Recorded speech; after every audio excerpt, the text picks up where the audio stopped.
ಎಷ್ಟೊತ್ತು ಹೋಗ್ತೀರಾ ನೀವು? विनय संपन्ने ब्राह्मणे गविहस्तिनी चैव स्वपाके च पंडिताः समदर्शिनः विद्याविनय संपन्ने ब्राह्मणे गविहस्तिनी चैव स्वपाके च पंडिताः समदर्शिनः विद्याविनय संपन्ने ब्राह्मणे गविहस्तिनी सुधि च एव स्वपाके च पंडिताः समदर्शिनः विद्याविनय संपन्न विकल्प अಲ್ಲ ಸಮುಚ್ಚಯ ಯಾರಿಗೋ ವಿದ್ಯೆ ಯಾರಿಗೋ ವಿನಯ ಯಾರೋ ಅದನ್ನ ಆಗಲ್ಲ ಒಬ್ಬನಲ್ಲೇ ಅಷ್ಟು ಇರೋದು ವಿದ್ಯೆಯಿಂದ ಬಂದ ವಿನಯ ನಿನ್ನೆ ಅನುಪಮ ಅಮ್ಮ ಅಬ್ಸೆಂಟು ಚಕ್ಕರ್ ಹೊಡಿದ್ದಾರೆ ಓಹೋ ಮೊದಲು ಕಾಲೇಜಿಂದ ಅಭ್ಯಾಸ ಮಾಡ್ಕೊಂಡಿರ್ಬೇಕು ಹೈಸ್ಕೂಲ್ನ ಅಭ್ಯಾಸ ಕಾಲೇಜಿಂದನಾ ಅಭ್ಯಾಸ ಜ್ಞಾನ ನಾಶಿನಂ ಆತ್ಮನಃ ಮಂತ್ರ ಮುಂಚೆ ಪೀಠಿಕೆ ಆಗಿಲ್ಲ ಆಗಿತ್ತಾ ವಿದ್ಯೆ ಶಬ್ದಕ್ಕರ್ಥ ಇಲ್ಲಿ ಆತ್ಮವಿದ್ಯೆ ಅರ್ಥ ಇಲ್ಲಿ ವಿದ್ಯೆನ ಬರೀ ಸರ್ಟಿಫಿಕೇಟ್ ವಿದ್ಯೆ ಅಲ್ಲ MA PhD ಅಥವಾ ಇಂಜಿನಿಯರ್ ಲಾಯರ್ ಡಾಕ್ಟರು ಆ ತರಹ ಅಲ್ಲ ಇಲ್ಲಿ ವಿದ್ಯಾ ಶಬ್ದಕ್ಕರ್ಥ ಬರೀ ವೇದಾಧ್ಯಯನವೂ ಅಲ್ಲ ಶಾಸ್ತ್ರಾಧ್ಯಯನ ವೇದಾಧ್ಯಯನ ವಿದ್ಯೆಯೂ ಅಲ್ಲ ಲೌಕಿಕ ವಿದ್ಯೆಯೂ ಅಲ್ಲ ಅಧ್ಯಾತ್ಮ ವಿಜ್ಞಾನ ಆ ವಿದ್ಯೆ ಪರಮಾರ್ಥ ತತ್ವವನ್ನು ಕಂಡುಕೊಂಡವನು ತನ್ನಿಮಿತ್ತದಲ್ಲಿ ಬರುವಂತಹ ವಿನಯ ಅದು ಆ ಜ್ಞಾನವಾಗ್ಬಿಟ್ರೆ ಆಟೋಮೆಟಿಕ್ ವಿನಯ ಬಂದೇ ಬರುತ್ತೆ ಎಲ್ಲರಿಗೂ ವಿನಯ ಬರೋದಕ್ಕೂ ಇದೇ ಸ್ಕೇಲು ಆತ್ಮಜ್ಞಾನದ ಒಂದು ಗುರಿ ಇಟ್ಕೊಂಡೆ ವಿನಯ ಉಂಟಾಗೋದು ವಿನಯ ಅಂದ್ರೆ ನಯ ನಾಜೋಕೋದು ತಗ್ಗೋದು ಬಗ್ಗೋದು ಅಂತ ವಿಶೇಷ ನಯ ವಿನಯ ಪೂರ್ತಿ ಇಂದ್ರಿಯಗಳು ಕರ್ಮೇಂದ್ರಿಯ ಜ್ಞಾನದಿಂದ ಮನಸ್ಸು ಪೂರ್ತಿ ಟೇಮ್ ಆಗಿರೋದು ಪಳಗಿರೋದು ಪೂರ್ತಿ ತಗ್ಗಿರೋದು ಅದು ವಿನಯ ವಿದ್ಯೆಯಿಂದ ವಿನಯವಾಗಿರೋದು ಅಂತ ಅದರಿಂದ ಸಂಪನ್ನ ಆಗಿರ್ತಕ್ಕವನ ವಿಷಯದಲ್ಲೂ ಈ ಜ್ಞಾನಿಗಳು ಇದೇ ರೀತಿಯ ಕಾಣ್ತಾರೆ ಅದ್ರ ನೀವೇ ಲೌಕಿಕ ವಿದ್ಯಾ ಮತ್ತೆ ಇದು ವಿದ್ಯಾ ವಿನಯದಲ್ಲೂ ಜ್ಞಾನಿಗಳು ಸಮಾನ ನೋಡೋದು ಅಂತ ಅರ್ಥ ಇಲ್ಲ ಪಂಡಿತರಿದಾರಲ್ಲ ಅವರು ಸಮಾನವಾಗಿ ನೋಡ್ತಾರೆ ಯಾರ್ಯಾರನ್ನ ವಿದ್ಯಾ ವಿನಯ ಸಂಪನ್ನಲ್ಲೂ ಇಲ್ಲಿ ಎರಡು ತಗೋಬಹುದು ನೀವು ಲೌಕಿಕ ವಿದ್ಯೆ ಶಾಸ್ತ್ರೀಯ ವಿದ್ಯೆ ಅಧ್ಯಾತ್ಮ ವಿದ್ಯೆ ಅದನ್ನ ಕಂಡ್ಕೊಂಡವನು ತಗೋಬಹುದು ಯಾರ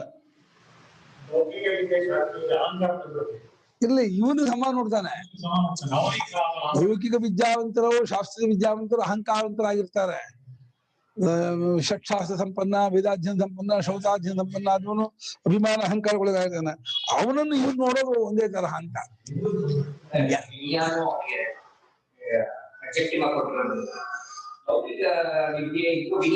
ವಿನಯ ಇರಬೇಕು ಅಥವಾ ಯಾರೋ ಒಬ್ಬ ವಿದ್ಯಾವಂತ ಯಾರೋ ವಿನಯವಂತ ಅಂತ ತಪ್ಪೇನಾಗಲ್ಲ ಪಂಡಿತ ಸಮದರ್ಶನ ಅಂತ ಹೇಳ್ತಿರೋದು ಜ್ಞಾನಿಗಳು ಸಮಾನ ನೋಡ್ ಹೌದು ಅವನ ವಿಶೇಷಣ ಬ್ರಾಹ್ಮಣನಿಗೆ ವಿದ್ಯೆಯಿಂದಲೂ ವಿನಯದಿಂದಲೂ ಕೂಡ್ಕೊಂಡಂತಹ ಬ್ರಾಹ್ಮಣ ಮತ್ ಅವನು ಅತ್ಯಂತ ಸಾತ್ವಿಕ ಇನ್ನು ಗವಿ ರಾಜಸ ಹಸ್ತಿ ಆನೆ ತಾಮಸ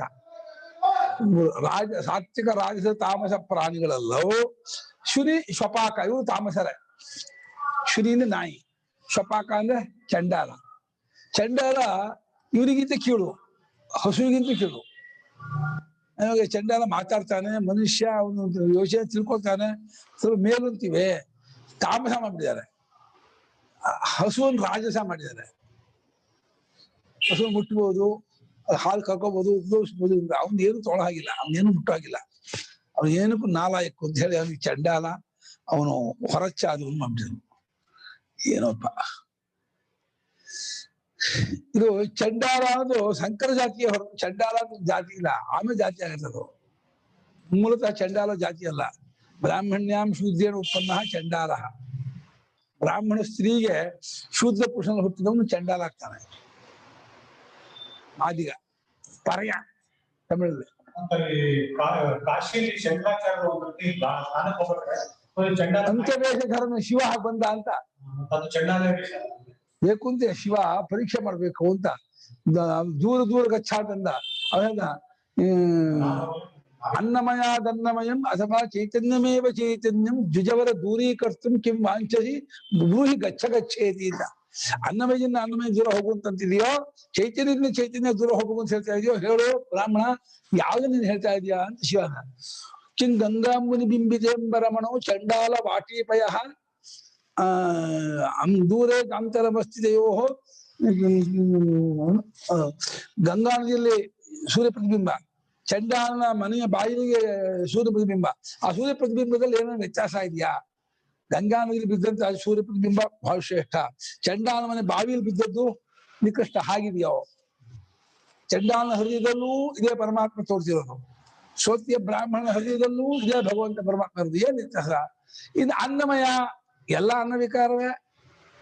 ಏನ್ ಅವ್ನು ಚಂಡಾಲ, ಇನ್ ಬ್ರಾಹ್ಮಣ, ಕೋಯಂ ವಿಭೇದ ಭ್ರಮ ಅಂದ. ಈ ವಿಭೇದ ಭ್ರಮಕ್ಕೂ ಇದೆಂತದ್ದು ಅಂತ ಸತ್ಯದೃಷ್ಟಿಯಿಂದ ಹೇಳ್ತಾರೆ ವಾಕ್ಯ, ವ್ಯವಹಾರಕ್ಕಲ್ಲ. ಆದ್ರೆ ಒಟ್ಟು ವಿದ್ಯಾ ವಿನಯ ಇವುಗಳನ್ನ ಸಂಪನ್ನ ಆದ ಒಬ್ಬ ಬ್ರಾಹ್ಮಣ, ಶ್ರೋತ್ರಿಯ ಬ್ರಾಹ್ಮಣ ಇದ್ದಾನೆ, ಒಳ್ಳೆ ಯಾಜ್ಞವಲ್ಕ್ಯ ಅಥವಾ ಒಳ್ಳೆ ತುಂಬಾ ಶೌಚಾಧ್ಯ ಸಂಪನ್ನವನು.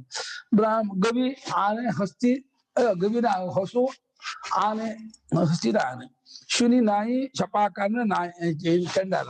ಇವರೆಲ್ಲರಲ್ಲೂ ಪಂಡಿತರಾದವರು ಸಮವಾಗಿ ಕಾಣ್ತಾರೆ. ಅಂದ್ರೆ ಕಾಣುವುದಕ್ಕೆ ಸಮ ಈಕ್ವಲ್ ಅಲ್ಲ, ಈಕ್ವಲ್ ಆಗಿ ಕಾಣ್ತಾರೆ ಅಂತ ಅರ್ಥ ಅಲ್ಲ, ಸಮವಾದ ಬ್ರಹ್ಮವನ್ನು ಕಾಣ್ತಾರೆ ಅಂತ ಅರ್ಥ. ಏನರ್ಥ ಅಲ್ಲ? ಈಕ್ವಾಲಿಟಿ ಅಲ್ಲ, ಈಕ್ವಾಲಿಟಿ ಮಾಡ್ತಾನೆ ಅಂತ ಇಲ್ಲ. ಸಮವಾಗಿರೋದು ಯಾವುದು? ಬ್ರಹ್ಮ. ಸಮವಾಗಿರೋ ಬ್ರಹ್ಮವನ್ನು ಕಾಣುವ ಸ್ವಭಾವದವರು ನರ್ಸಿಗೆ ಹೊರತು ಎಲ್ಲರನ್ನು ಒಂದೇ ಗೌರವವಾಗಿ, ಒಂದೇ ಮರ್ಯಾದೆಯಿಂದ, ಒಂದೇ ಯೋಗ್ಯತೆಯಿಂದ ಆಗೋದ್ರಿಂದ ಸಾಲ. ಅದು ತಪ್ಪಾಗ್ಬಿಡುತ್ತೆ. ಶ್ರೋತ್ರಿಯನನ್ನು ಚಂಡಾಲನನ್ನು ಈಕ್ವಾಲಿಟಿ ಮರ್ಯಾದೆ ಮಾಡಿದ್ರೆ ಮಾಡಿದವನು ಮನ ಊಟ ಮಾಡಬಾರ್ದು ಶಾಸ್ತ್ರ ಇದೆ. ಅಭೋಜ್ಯಾನ್ನಾಸ್ತೆ ತಮಾಸಮಾಭ್ಯಾಂ ವಿಷಮ ಸಮೇ ಪೂಜಾತಃ ಅಂತ ಓದಮ ಧರ್ಮಸೂತ್ರ. ಅಂದ್ರೆ ವಿಷಮರಾಜರನ್ನ ಸಮವಾಗಿ ಪೂಜೆ ಮಾಡಿದ್ರೆ, ಸಮರಾಜರನ್ನ ವಿಷಮವಾಗಿ ಪೂಜೆ ಮಾಡಿದ್ರೆ ಅವನ ಅನ್ನ ಊಟ ಮಾಡಬಾರ್ದು ಅಂತ ಹೇಳಿದೆ. ಶ್ರೋತ್ರಿಯನನ್ನು, ನೀಚನನ್ನು, ದುಷ್ಟನನ್ನು ಈಕ್ವಲ ಒಂದೇ ಕುರ್ಚಿಯಲ್ಲಿ, ಒಂದೇ ಮರ್ಯಾದೆ, ಒಂದೇ ಪಾದ ಪೂಜೆ ಮಾಡ್ತೀನಿ ಅಂತಂದ್ರೆ ಅವನು ಅಯೋಗ್ಯ. ಅವನು ಹಾಗೆ ಈ ಸಮಾನವಾಗಿರುವ ವ್ಯಕ್ತಿಯನ್ನು ವ್ಯತ್ಯಾಸ ಪೂಜೆ ಮಾಡೋದು ತಪ್ಪು. ಗೌತಮ ಧರ್ಮ ಸೂತ್ರ ಅದು. ಅದೇ ಇಲ್ಲಿ ಸಮದರ್ಶಿಗಳು ಅಂತಂದ್ರೆ ಸಮಂ ಬ್ರಹ್ಮ ದ್ರಷ್ಟುಂ ಶೀಲಂ ಅಷ್ಟೇ ಹೊರತು ಸಮವಾಗಿ ನೋಡೋದು ದರ್ಶ ಅಲ್ಲ. ಸಮ ದರ್ಶಿತ್ವಕ್ಕೆ ಸಮ ಅಬ್ಜೆಕ್ಟಿವ್ ಅಲ್ಲ. ಅಲ್ಲ, ಸಮವಾಗಿ ನೋಡೋದು, ಈಕ್ವಲ್ ಆಗಿ ನೋಡೋದು ಹಾಗಲ್ಲ. ಇಲ್ಲ, ಈಕ್ವಲ್ ಅಲ್ಲ, ಈಕ್ವಲ್ ನೋಡೋದಲ್ಲ, ಸಮವಾದ ಬ್ರಹ್ಮ ನೋಡೋದು ದರ್ಶ. ಸಮಾನದ ಬ್ರಹ್ಮಕ್ಕೆ ಅಬ್ಜೆಕ್ಟಿವ್ ಹೊರತು ನೋಡೋದಕ್ಕೆ ಅಬ್ಜೆಕ್ಟಿವ್ ಅಲ್ಲ. ಹುಷಾರ ಗೊತ್ತಿಲ್ಲ, ಅದು ಶಾಸ್ತ್ರ ಅರ್ಥ ಗೊತ್ತಿಲ್ಲ. ತುಂಬಾ ನಾನು ಎಷ್ಟೋ ಕಡೆ ಕೇಳಿದ್ದೀನಿ ಪ್ರವಚನದಲ್ಲ, ಪಂಡಿತ ಸಮದರ್ಶಿನ ಎಲ್ಲರನ್ನು ಈಕ್ವಲ್ ಆಗಿ ಕಾಣೋದು. ಹಾ, ಎಲ್ಲ ಹೀಗೆ ಅರ್ಥ ಮಾಡ್ತಾರೆ. ಪಾಪ ಅವರಿಗೆ ಶಂಕರಾಚಾರ್ಯ ಹೇಳಿದರೆ ಸಮವಾಗಿ ಅಂದ್ರೆ ಸಮವಾದ ಬ್ರಹ್ಮವನ್ನು ಕಾಣೋದು ಅಂತ ಅರ್ಥ ಮಾಡಿದ್ದಾರೆ ಹೊರತು ಸಮವಾಗಿ ನೋಡೋದು ಅರ್ಥ ಮಾಡಿಲ್ಲ ಶಂಕರಾಚಾರ್ಯರು. ಸಮಂ ಏಕಂ ಅವಿಕ್ರಿಯ ಬ್ರಹ್ಮ ಅರ್ಥ ಮಾಡಿದ್ದಾರೆ ಹೊರತು ಸಮತ್ವೇನ ಪಶ್ಯಂತಿ ಅರ್ಥ ಮಾಡಿಲ್ಲ. ವಿದ್ಯಾವಿನಯ ಸಂಪನ್ನೆ, ವಿದ್ಯಾಚ ವಿನಯಶ್ಚ ವಿದ್ಯಾವಿನಯೌ. ವಿದ್ಯಾವಿನಯ ಸಂಪನ್ನ ಮೂಲಪದ. ವಿದ್ಯೆ ಅಂದ್ರೆ ಜ್ಞಾನ ಅಂತ ಅರ್ಥ, ಶಾಸ್ತ್ರ ಜ್ಞಾನ ಯಾವುದೋ ಒಂದು ವಿದ್ಯಾ. ವಿನಯ ಅಂದ್ರೆ ತುಂಬಾ ತಗ್ಗಿ ಬಗ್ಗಿ ಆಗಿರ್ತಕ್ಕಂಥ, ಟೇಮ್ ಆಗಿರ್ತಕ್ಕಂಥ ಹಿಂದಿ ಉಳ್ಳವನು, ಪಳಗಿದಂತಹ ದೇಹೇಂದ್ರಿಯ ಬುದ್ಧಿ ಉಳ್ಳವನು. ವಿನಯ ದೊಡ್ಡವರಲ್ಲಿ ಗೌರವ ಭಕ್ತಿ ಉಳ್ಳವನು, ಶಾಸ್ತ್ರ ಸಂಪ್ರದಾಯದಲ್ಲಿ ಗೌರವ ಭಕ್ತಿ ಉಳ್ಳವನು, ಎಲ್ರಿಗೂ ಎಲ್ರಿಗೂ ಮರ್ಯಾದೆ ಕೊಟ್ಟು ಮಾತಾಡುವನು, ಮರ್ಯಾದೆಯನ್ನು ನಡ್ಕೊಳ್ಳುವನು, ಯಾರನ್ನು ಹೀಗಾಡಿಸದೆ ತಿರಸ್ಕರಿಸದೆ ಹರ್ಟ್ ಮಾಡದೆ ನಡ್ಕೊಳ್ಳುವನೇ ವಿನಯ. ಯಾರಿಗೂ ಹರ್ಟ್ ಮಾಡಬಾರ್ದು, ತುಂಬಾ ತಪ್ಪದು. ಅವ್ನು ಚಂಡಾಲನಾಗಲಿ ಬ್ರಾಹ್ಮಣ ಹರ್ಟ್ ಮಾಡೋ ಅಧಿಕಾರ ಯಾರಿಗೂ ಇಲ್ಲ, ಯಾರನ್ನು. ಅದು ತುಂಬಾ ಅತ್ಯಂತ ಕ್ರೂಯಲಿಟಿ, ಹರ್ಟ್ ಮಾಡೋ ಸ್ವಭಾವ ನೇಚರು, ಕ್ರೂಯಾಲಿಟಿ, ಅದು ತುಂಬಾ ಕ್ರೌರ್ಯ, ಅದು ತುಂಬಾ ತಪ್ಪದು. ಇನ್ನೊಬ್ಬರಲ್ಲಿ ಬರೀ ದೋಷ ಕಾಣುತ್ತಾ ಇರ್ತಾರೆ, ಇನ್ನೊಬ್ಬರಲ್ಲಿ ಬರೀ ದೋಷ. ನಮ್ ಶಾಸ್ತ್ರ ಪ್ರಾಣಿಗಳು ದೋಷ ಕಾಣಬೇಡ ಅಂತ ಹೇಳುತ್ತೆ. ಇವನ್ ಪ್ರಾಣಿ ಹಾವನ್ನ ಅಂತದ್ದು ಚೇಳಂತ ಬೈಬೇಡ ಅದು ಬೇಡ, ಪ್ರಾಣಿಗಳನ್ನು ತಿರಸ್ಕಾರ ಮಾಡಬೇಡ ಅಂತ ಹೇಳಿದೆ. ಇನ್ನು ಮನುಷ್ಯ ತಿರಸ್ಕಾರ ಮಾಡ್ತೀನಿ ಅಂದ್ರೆ ತುಂಬಾ ಕ್ರೂರ ಅಂತ ಅರ್ಥ. ಮಾಡ್ಬಾರ್ದು, ತುಂಬಾ ತಪ್ಪು. ಯಾಕೆ ನಮ್ಮ ಆರಾಧ್ಯ ದೇವ ಅಲ್ಲಿ ಕೂತಿದ್ದಾನೆ, ಅಲ್ಲಿ ಹೃದಯದಲ್ಲಿದ್ದಾನೆ ಅವನು. ನಾನು ಯಾರನ್ನ ಇಷ್ಟಪಟ್ಟು ಪೂಜೆ ಮಾಡ್ತಾ ಇದ್ದೀನೋ ಅವನು ಎಲ್ಲರ ಹೃದಯದಲ್ಲೂ ಕೂತಿದ್ದಾನೆ. ಅವನು ಬುದ್ಧಿಸಾಕ್ಷಿಯಾಗಿ. ಅವನಿಗೆ ಹರ್ಟ್ ಆಗ್ಬಿಟ್ಟು ಅವ್ನು ನೊಂದ್ಕೊಂಡ್ಬಿಟ್ಟ ಅಂದ್ರೆ ಕಲ್ಲಿಗೆ ಎಷ್ಟು ಪೂಜೆ ಮಾಡಿ ಏನ್ ಪ್ರಯೋಜನ? ಹ್ಯಾಗ್ರಾಮ ತೊಳೆದಿದ್ದೆ ತೊಳೆದಿದ್ರು ಎಲ್ಲರನ್ನು ತಿರಸ್ಕಾರ ಮಾಡಿದ್ದಾನೆ, ದಂಡ ಅವನು. ವಿದ್ಯಾ ಮತ್ತು ವಿನಯ ಇದರಿಂದ ಸಂಪನ್ನ ಅಂದ್ರೆ ಉಪಸರ್ಗ ಪದಲಗತು ಪನ್ನ ಪ್ರತ್ಯಯ ಪೂರ್ತಿ ಕೂಡ್ಕೊಂಡವನು ಅಂದ್ಕೊಂಡವನು. ವಿನಯ ಉಪಶಮ. ವಿನಯನ ಉಪಶಮನ ಅಡಗಿರೋನು ಅಂತ. ಮನಸ್ಸು ಇಂದ್ರಿಯ ಎಲ್ಲ ಅಡಗಿದೆ, ಚಡ್ಪಡಿಸ್ತಾ ಇಲ್ಲ, ಕುಡ್ದಾಡ್ತಾ ಇಲ್ಲ, ಹರಿದಾಡ್ತಾ ಇಲ್ಲ, ಶಾಂತ ಆಗ್ಬಿಟ್ಟ. ಯಾಕೆ ಹೇಳೋ? ಎಲ್ಲವೂ ಆತ್ಮ ಬ್ರಹ್ಮ ಕಲ್ಕೊಂಡವನಿಗೆ ಯಾಕೆ ಚಡ್ಪಡಿಸುತ್ತೆ? ಯಾರಿಗೆ ನನಗಿಂತ ಬೇರೆಯಾಗಿ ಹೊರಗಡೆ ಇದೆ, ಅದನ್ನ ಸುಖ ಇದೆ ಅಂತದ್ದು ಅದು ಚಡ್ಪಡಿಸುತ್ತೆ. ಅದು ಯಾವುದು ಇಲ್ಲ, ಎಲ್ಲವೂ ನಾನೇ, ಎಲ್ಲವೂ ನನ್ನ ಸ್ವರೂಪವೇ ಅಂತ ಕಂಡ್ಕೊಂಡವನಿಗೆ ಎಲ್ಲೂ ಚಡ್ಪಡಿಸೋದು ಬರೋಲ್ಲ. ತಾಭ್ಯಾಂ ವಿದ್ಯಾ ವಿನಯಾಭ್ಯಾಂ ಸಂಪನ್ನ ವಿದ್ಯಾ ವಿನಯ ಸಂಪನ್ನ.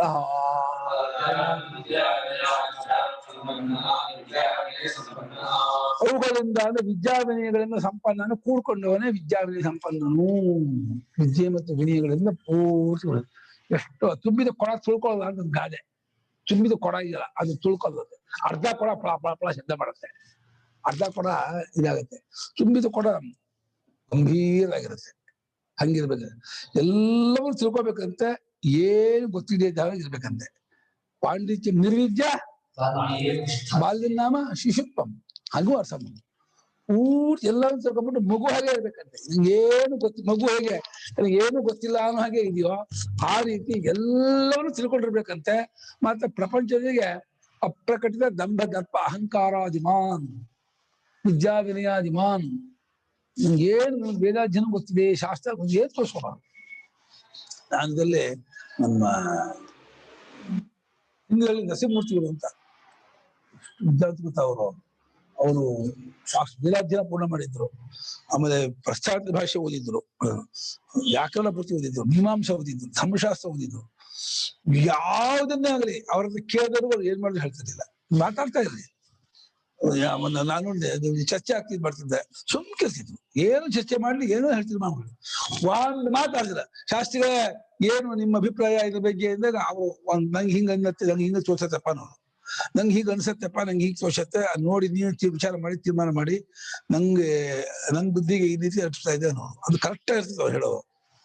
ನಾವ್ ಏನ್ ಮಾಡುದು ನಂದೇ ಸರಿ ಸೇರ್ತಿಲ್ಲ. ನನಗೆ ಹೀಗೆ ಅನ್ಸತ್ತಪ್ಪ ನಾನು ಇಷ್ಟು ಪ್ರಶಾಂತ ಸ್ವಭಾವ ಅಂದ್ರೆ ಪುಣ್ಯಾತ್ಮ ಮಾತಾಡ್ತಿರ್ಲಿಲ್ಲ. ಬಹಳ 94 ವರ್ಷ ಇದ್ರು ಅವನು. ಅವ್ರು ಏನ್ ಕಂಡಿದ್ದು ಅಂದ್ರೆ ಯಾರಿಗೆ ತಿಳ್ಕೊಬೇಕು ಅಪೇಕ್ಷಿತ ಅವ್ರು ಬರ್ತಾರೆ, ಕೇಳ್ತಾರೆ, ಹೇಳ್ತೀನಿ. ನಾನು ಹೇಳೋದು ಹೋಗೋದು ಸರಿ ಅಲ್ಲ. ನಾ ಪುಸ್ತಕ ಕಷ್ಟಕ್ಕೆ ಹಂಗ್ ಹೇಳ್ಕೊಡಿ ತಿಳ್ಕೊಂಡಿದ್ರೆ ಹೇಳ್ಕೊಡ್ತಾರೆ. ಆದ್ರೆ ನೀವು ಒಂದ್ ವಿಷಯ ಚರ್ಚೆ ಮಾಡ್ತಾ ಇದ್ರೆ, ಇವಾಗ ಬಾಲ್ಯ ವಿವಾಹ ಸರಿನೋ ಪ್ರೌಢ ವಿವಾಹ ಸರಿನೋ ದೊಡ್ಡ ಚರ್ಚೆ ಮತ್ತೂರಲ್ಲಿ ಮೊನ್ನೆ ಬಾಲ್ಯ ವಿವಾಹ ಕರೆಕ್ಟು ಅಂತ ಹೇಳಿ ತೀರ್ಮಾನ ಮಾಡಿದಂತ ಇದ್ರಲ್ಲಿ. ಸರಿ, ಇದೇನಪ್ಪ ಅಲ್ಲ ಕಾನೂನಿದೆ ಇದು. ಏನಪ್ಪ ಅಂದ್ರೆ ಪುಸ್ತಕದ ಬದನೆಕಾಯಿ ವಿಚಾರದಲ್ಲಿ ಹೊರತು ಇಂಪ್ಲಿಮೆಂಟ್ ತೀರ್ಮಾನ ಮಾಡಿದವ್ರು ಹಂಗ ಮಾಡ್ತಾರ ಅವ್ರ ಮಾತು ಕೇಳ್ತಾರೆ. ನಾನು ಒಂದೇ ಮಾತಿದೆ, ಮದುವೆ ಮಾಡೋದಲ್ಲ, ತಂದೆ ತಾಯಿ ಮದುವೆ ಮಾಡೋಲ್ಲ. ಮತ್ತೇನ್ ಹೇಳೋ, ಅವ್ರು ಮಾಡ್ಕೊಂಡದ್ದಕ್ಕೆ ಇವ್ರು ಸಹಾಯ ಅಷ್ಟೇ. ಅವ್ರು ಇವ್ನ ತಂದೆ ತಾಯಿಗೆ ಅಧಿಕಾರನೇ ಇಲ್ಲ ಹೆಣ್ಮಕ್ಳ ಮೇಲೆ. ಹೆಣ್ಮಕ್ಳು ಯಾರು ಮಾಡ್ಕೋತೀನಿ ಅಂತಂತಾನೋ ಅದನ್ನ ಮಾಡ್ಕೊಡೋದು ಅಷ್ಟೇ ಹೊರತು ಮಾಡೋರಲ್ಲ, ಮಾಡ್ಕೊಡೋರು. ಮಾಡೋದ್ ಬೇರೆ, ಮಾಡ್ಕೊಡೋರು ಬೇರೆ. ಮಗಳು ಅಂತರ್ಜಾತಿ ಮಾಡ್ಕೋತೀನಿ ಇನ್ನು ಮಾಡ್ಕೊಡ್ಬೇಕು, ಮಗಳು ಇನ್ಯಾರು ಮಾಡ್ಕೋತೀನಿ ಇನ್ನು ಮಾಡ್ಕೊಡ್ಬೇಕು. ಅಧಿಕಾರ ಅಪ್ಪ ಅಮ್ಮಂಗೆ. ಇಂಥ ಕಾಲದಲ್ಲಿ ನೀವು ಕನ್ಯಾ ವಿವಾಹ ಮಾಡ್ಬೇಕು, ಅಗ್ನಿ ಶಾಸ್ತ್ರ, ಎಂತ ಶಾಸ್ತ್ರಾರ್ಥ ಇದು ಇರ್ಬೋದು. ಒಂದ್ ಕಾಲದಲ್ಲಿ ಆಗಿತ್ತು, ನಡ್ತಿ ಇರ್ಬೋದು, ಎಲ್ಲ ಮಾಡ್ತಿರ್ಬೋದು. ಆದ್ರೆ ಅಷ್ಟೆಲ್ಲ ಆ ಕಾಲದಲ್ಲೂ ಅಷ್ಟೇ ತಪ್ಪು ಗೊತ್ತಾ. ಅವ್ರು ಏನ್ ಮಾಡ್ತಿದ್ರು, ಕನ್ಯಾ ವಿವಾಹ ಮಾಡ್ತಿದ್ದಲ್ಲ. ಯೋಗದಲ್ಲೇ ಹುಡುಗನಿಗೆ ಎಷ್ಟು ವಯಸ್ಸಾಗ್ತಿತ್ತು, ಅಲ್ಲಿ ಇರೋದು ಹೇಗೆ 30 ವರ್ಷದ ಹುಡುಗ 12 ವರ್ಷದ ಹುಡುಗಿನು, 24 ವರ್ಷದ ಹುಡುಗ 8 ವರ್ಷದ ಹುಡುಗಿನು ಮದುವೆ ಮಾಡ್ಕೊಂಡು ಇರೋದು. 16 ವರ್ಷ ಅಂತ ಹೇಳ್ತಿದ್ದಾರೆ. ಯಾರು ಮಾಡ್ಕೊತಾರೆ 16 ವರ್ಷ ಅಂತ ಕೊಟ್ಟು? ಆ ಕಾಲದಲ್ಲೂ ಮಾಡ್ತಿರ್ಲಿಲ್ಲ. ಆ ಕಾಲದಲ್ಲೂ 5, 6, 8 ವರ್ಷ ಮ್ಯಾಕ್ಸಿಮಮ್ ಮಾಡೋರು. ಆ 8 ವರ್ಷ ಹುಡುಗಿ ಮಾಡಿದ್ರೆ 12, 14, 15 ಅಧ್ಯಯನ ಆಗ್ತಿರ್ಲಿಲ್ಲ ಪೂರ್ಣ. ಅಧ್ಯಯನ ಆಮೇಲೆ ಮುಗಿಸ್ತಾ ಇದ್ರು. ಅವರು ವಿವಾಹ ಮಾಡ್ಕೋಕ್ ಮುಂಚೆ ಭರತದೇಶ ಮಾಡ್ಕೋಬೇಕು. ಭರತದೇಶ ಏನ್ ಹೇಳ್ತಿದ್ರು?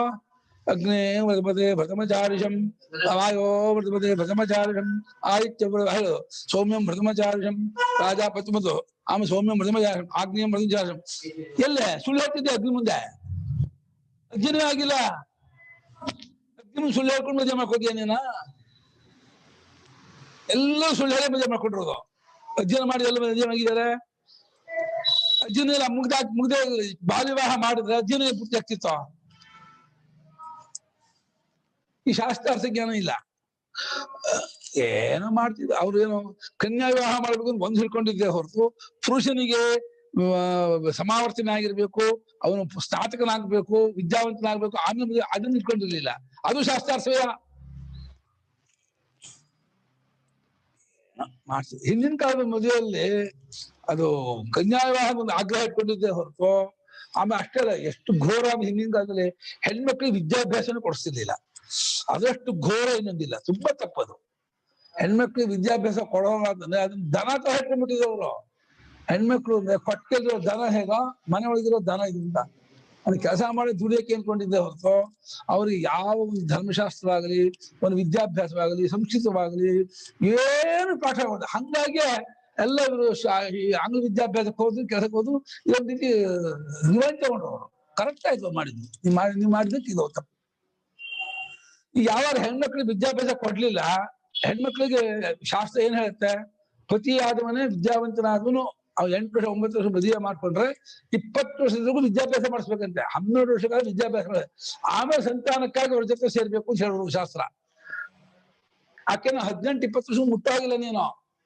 ಆಕೆಗೆ ನೀನು ಗುರುವಾಗಿ ಸಂಸ್ಕೃತ ಹೇಳ್ಕೊಡ್ಬೇಕು, ವ್ಯಾಕರಣ ಹೇಳ್ಕೊಡ್ಬೇಕು, ಧರ್ಮಶಾಸ್ತ್ರ ಹೇಳ್ಕೊಡ್ಬೇಕು, ಭಕ್ತಿಶಾಸ್ತ್ರ ಹೇಳ್ಬೇಕು, ತತ್ವಶಾಸ್ತ್ರ ಹೇಳ್ಕೊಡ್ಬೇಕು. ಅಷ್ಟನ್ನು ಹೇಳ್ಕೊಟ್ಟು ಆಕೆ ವಿದ್ಯಾವಂತನ ಮಾಡಿ ಆಮೇಲೆ ಆಕೆಯಿಂದ ನಿನ್ನ ಸಂತತಿಗೋಸ್ಕರ ಒಂದು ಪ್ರೆಸೆಂಟ್ ಮಾಡು.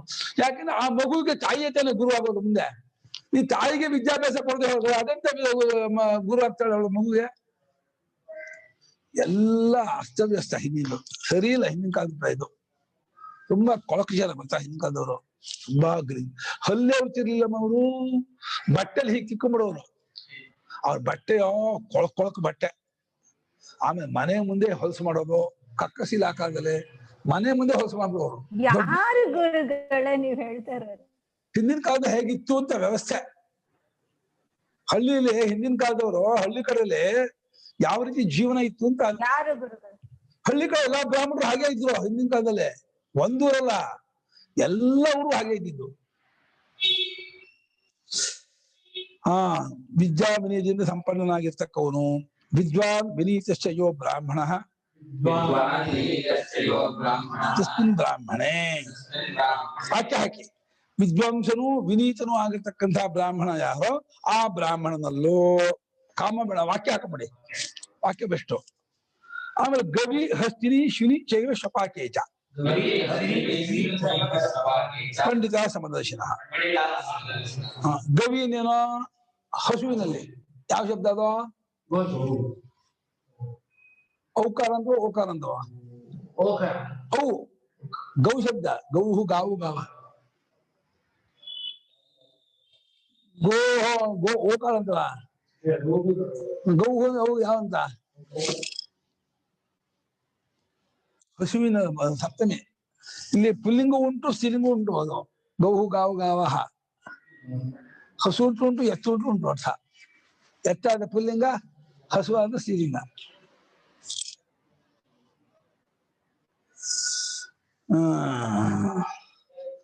ಹಸುವಿನಲ್ಲೂ ಆನೆಯಲ್ಲೂ ಮತ್ತು ಶುನಿ ನಾಯಲ್ಲೂ ಶಪಾಕ ಚಂಡಾಲನಲ್ಲೂ ಪಂಡಿತರು ಸಮವಾಗಿ ನೋಡ್ತಾರೆ. ಇವ ಬರೀತಾರೆ ವಿದ್ಯಾವಿನಯ ಸಂಪನ್ನೆ ಉತ್ತಮ ಸಂಸ್ಕಾರವತಿ ಬ್ರಾಹ್ಮಣೇ ಸಾತ್ವಿಕೆ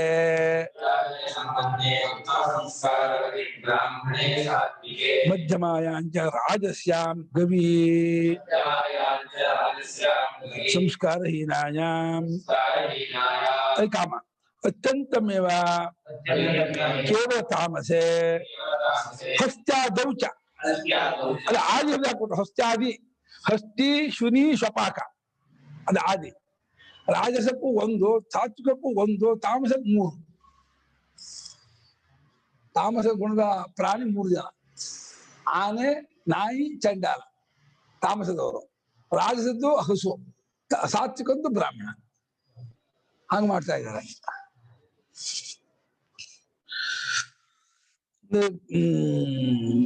ವಿದ್ಯಾವಿನ ಸಂಪನ್ನ ಆಗಿರ್ತಕ್ಕಂಥ ಬ್ರಾಹ್ಮಣ ಯಾರಿದ್ದಾನೋ ಅವನಲ್ಲೂ, ಮತ್ತು ಗವಿ ಆನೆಯಲ್ಲೂ, ನಾಯಲ್ಲೂ, ಚಂಡಾಲಲ್ಲೂ ಪಂಡಿತ ಸಮಾವೇಶರು ಅಂದ್ರೆ ವಿದ್ಯಾವಿನ ಸಂಪನ್ನವಾಗಿರುವ ಉತ್ತಮ ಸಂಸ್ಕಾರಗಳು. ಉತ್ತಮ ಸಂಸ್ಕಾರ 3ರಲ್ಲಿ ಉತ್ತಮ ಸಾತ್ವಿಕ ಇದ್ದಾನೆ. ಉತ್ತಮ ಸಂಸ್ಕಾರವುಳ್ಳ ಸಾತ್ವಿಕನಾದ ವಿದ್ಯಾವಿನ ಸಂಪನ್ನನಾದ ಬ್ರಾಹ್ಮಣನಲ್ಲೋ ಕಾಮ. ಮಧ್ಯಮ ಸಂಸ್ಕಾರವಿರುವ ರಜೋಗುಣ ಕೂಡಿರುವ ಹಸುವಿನಲ್ಲೋ, ಅದು ಮಧ್ಯಮ ಸಂಸ್ಕಾರ ಅಂತ. ಏನ್ ಮಧ್ಯಮ ಸಂಸ್ಕಾರ? ರಜೋಗುಣ ಅದೇ. ಇದನ್ನು ನಾವು ಹೇಗೆ ಹಸುವಿನಲ್ಲಿ ಸಾತ್ವಿಕನೋ ರಜೋಗುಣ ಹೆಂಗ್ ಗೊತ್ತಾಗುತ್ತೆ? ಹಸು ನೋಡಿದ್ರೆ ಈ ರಜೋಗುಣ ನಮ್ಗೆ ಅನ್ಸಲ್ಲಪ್ಪ. ಅಂದ್ರೆ ನಾಯಿಲೆ ರಜೋಗುಣ ಜಾಸ್ತಿ, ಬಹಳ ಅಲರ್ಟ್ ಆಗಿದೆ, ಅದು ತುಂಬಾ ಫಾಸ್ಟ್.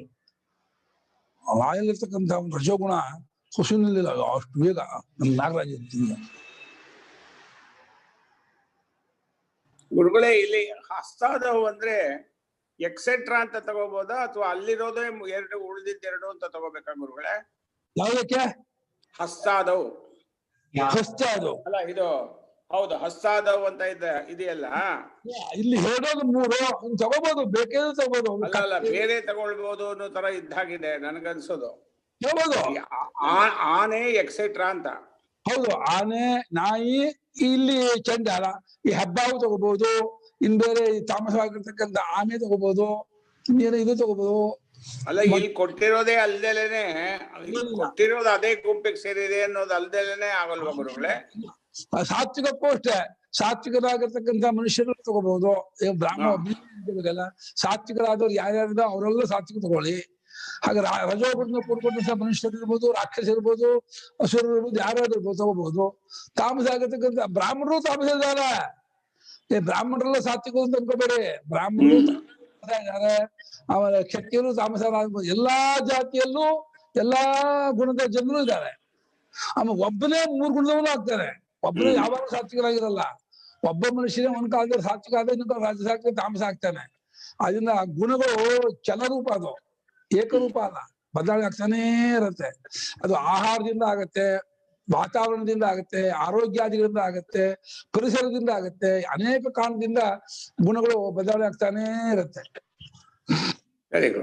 ಗುಣಗಳೇನು ಏಕರೂಪ ಅಲ್ಲ. ಹಾಗೆ ಉತ್ತಮ ಸಂಸ್ಕಾರವಿರುವ ಸಾತ್ವಿಕವಾದ ಬ್ರಾಹ್ಮಣನಲ್ಲೂ, ಮಧ್ಯಮ ಸಂಸ್ಕಾರವಿರುವ ರಜೋಗುಣವಾಗಿರುವ ಹಸುವಿನಲ್ಲೂ, ಸಂಸ್ಕಾರಹೀನವಾಗಿರುವ ಅತ್ಯಂತ ಕೀಳಾಗಿರುವ ತಾಮಸ ಗುಣವನ್ನು ಕೂಡಿದ್ದಾಗಿರುವ ಕೇವಲ ತಾಮಸ ಅಂತ ಇದ್ದಾರೆ. ಯಾಕೆ ಕೇವಲ ಶಬ್ದ ಹಾಕಿದ್ರಪ್ಪ? ಕೇವಲ ತಾಮಸ ಅಂತ ಇರೋಲ್ಲಪ್ಪ. ಯಾವುದಲ್ಲೂ ಕೇವಲ ಇಲ್ವೇ ಇಲ್ಲ ಅಲ್ವಾ? ರಜೋಗುಣ ಇಲ್ಲಿ ಆನೆಗೂ ಮಗ ಇರಿದಾಗ ಅದು ನಾಟ ದಿಮ್ಮಿ ಎಲ್ಲ ಎಳ್ಕೊಂಡ್ ಬರುತ್ತಲ್ಲ, ಅವಾಗ ರಜೋಗುಣ ಇರ್ಬೇಕು. ಅದಕ್ಕೆ ಕಾಡಿನ ದೊಡ್ಡ ನಾಟ ಲಾಗಲ್ಲ ತರ್ಸಲ್ಲ, ಆ ರಜೋಗುಣ ಇದ್ದಾಗಲೇ ತಗೊಂಬರಕ್ಕಾಗತ್ತೆ, ಹೊರತು ತಾಮಸ ಇದ್ದ ಆಗೋದೇ ಇಲ್ಲ. ಆಮೇಲೆ ಅವರ ಒಪ್ಪಿದ್ದಾರೆ, ನರದಸ್ತಿ ಸೇವ್ಯಾಂಬಾದಿ ವಿದೇವೇ ಪುನಃ ಸತ್ವಂ ಪ್ರಕೃತಿ ಜೈರ್ಮುಕ್ತಂ. ಪ್ರಕೃತಿ ಜಯ ಯಾವುದು? ಸತ್ವಸ್ತಮ ಗುಣಗಳು. ಸತ್ವಂ ಮೊದಲಲ್ಲ, ನರದಸ್ತಿ ಸೇವ್ಯಾಂಬಾದಿ ವಿದೇವೇ ಪುನಃ ಸತ್ವಂ. ಅಸತ್ವ ಅಂದ್ರೆ ಅರ್ಥ ಏನೋ? ಪ್ರಾಣಿ ದರ್ಶ, ಸತ್ವಗುಣ ದರ್ಶ ಅಲ್ಲ. ಪ್ರಕೃತಿ ಜೈರ್ಮುಕ್ತಂ ಅಂದ್ರೆ 3 ಗುಣಗಳನ್ನ ಬಿಟ್ಕೊಂಡು ಹೊಂದಿದ್ದು. ಇದೇ ಬಿಸ್ಗುಣ. ಈ 3 ಗುಣಗಳನ್ನ ಬಿಟ್ಕೊಂಡಂತಹ ಪ್ರಾಣಿ ಯಾವ್ದು ಇಲ್ಲ ಅಂತ ಇದ್ದಾರೆ. ಎಲ್ಲವೂ ಇದೆ ಅಂತ ಇದ್ದಾರೆ. ರೇಷಿಯೋ ಹೆಚ್ಚು ಕಮ್ಮಿ ಇದೆ. ಕೆಲವರಲ್ಲಿ ಸತ್ವಗುಣ ಹೆಚ್ಚಿರುತ್ತೆ, ರಜೋಗುಣ ಇರುತ್ತೆ. ಈಗ ರಜೋಗುಣ ರಜೋಗುಣ ಹೆಚ್ಚಾಗುತ್ತೆ, ಸತ್ವಗುಣ 2ನೇದಾಗುತ್ತೆ, ತಮ್ಮಗುಣ ಹೆಚ್ಚಾಗುತ್ತೆ, ರಜೋಗುಣ 2ನೇದಾಗುತ್ತೆ, ಸತ್ವಗುಣ 3ನೇದಾಗುತ್ತೆ. ಎಲ್ಲರಲ್ಲೂ ಎಲ್ಲಾ ಗುಣವೂ ಇದ್ದೇ ಇರುತ್ತೆ, ಬದಲಾವಣೆ ಆಗ್ತಾನೇ ಇರುತ್ತೆ. ಯಾವನೊಬ್ಬನಲ್ಲೂ ಒಂದೇ ಗುಣ ಇರುತ್ತೆ ಅನ್ನೋದು ಇಲ್ಲವೇ ಇಲ್ಲ. ಹಾಗಾಗಿ ಈಗ ದೇವೇಂದ್ರನಿಗೂ ಕೂಡ ಎಷ್ಟೋ ಸಂದರ್ಭಗಳು ತಮಗುಣ ಬಂದ್ಬಿಡುತ್ತೆ. ಆ ತಪ್ಪು ಕೆಲಸ ಮಾಡುವಾಗ ಈ ಹಲ್ಲಿ ಹತ್ತ ಬಂದಾಗ ತಮಗುಣವೇ ಅದು. ಯಾಕೆ ತಮಗುಣ ಪ್ರವೃತ್ತಿ ಇಲ್ವಲ್ಲ? ತಮಗುಣ ಬಂದಾಗ ರಜೋಗುಣ ಬಂದಾಗ ಬರುತ್ತೆ ಅಷ್ಟೇ. ದೇವತೆ ಇರ್ಬೋದು ಅವನು.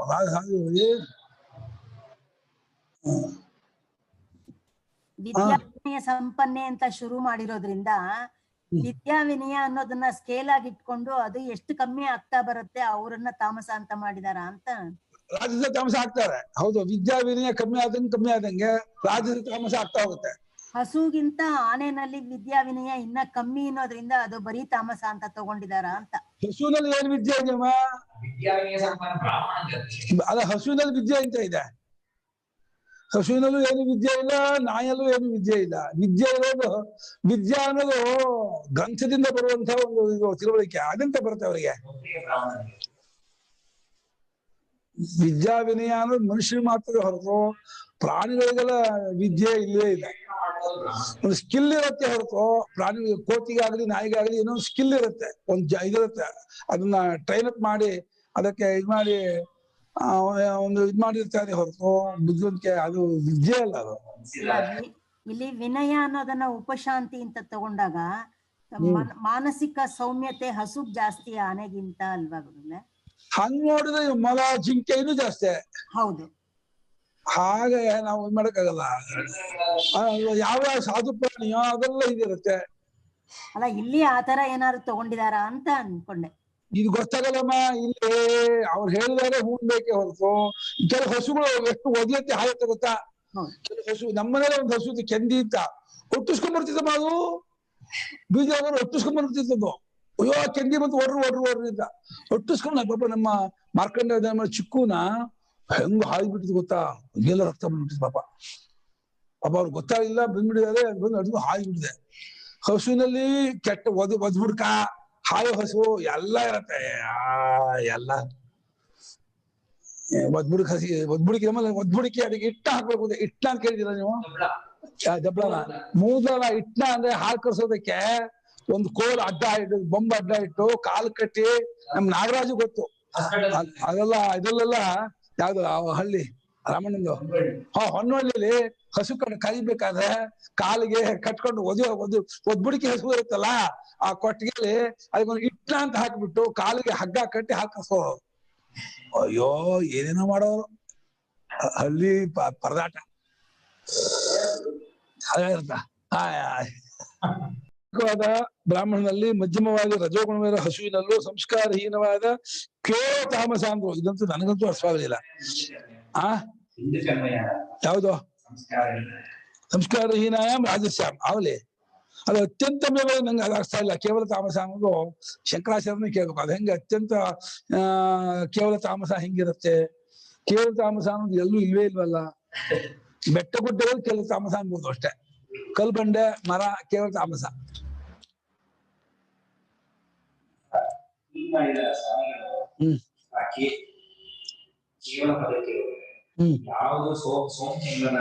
ಒಂದಿಷ್ಟು ಸೋಂಕದ ಇರುವ ಸಮವನ್ನು ಆ ಮುಂದಕ್ಕದು ಅಲ್ಲ.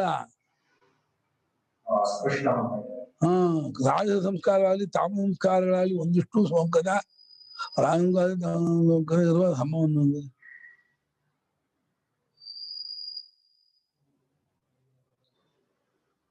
ಒಂದಿಷ್ಟು ಸೋಂಕದ ಮಾಡಿದ್ದಾರೆ. ಬ್ರಹ್ಮವು 3 ಗುಣಗಳನ್ನು ಮೀರಿದ ಅದರಲ್ಲಿ ಯಾವುದು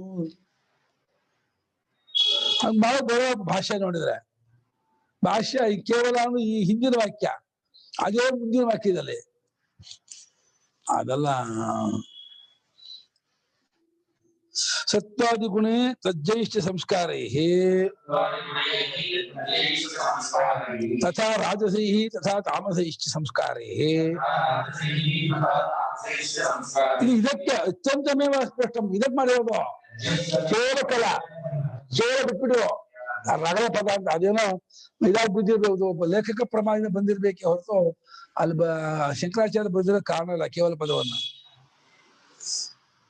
ಸಮಂ ಏಕಂ ಅವಿಕ್ರಿಯಂ ಬ್ರಹ್ಮ ದ್ರಷ್ಟುಂ ಶೀಲಂ ಯೇಷಾಂತೆ ಪಂಡಿತ ಸಮದರ್ಶಿನಃ.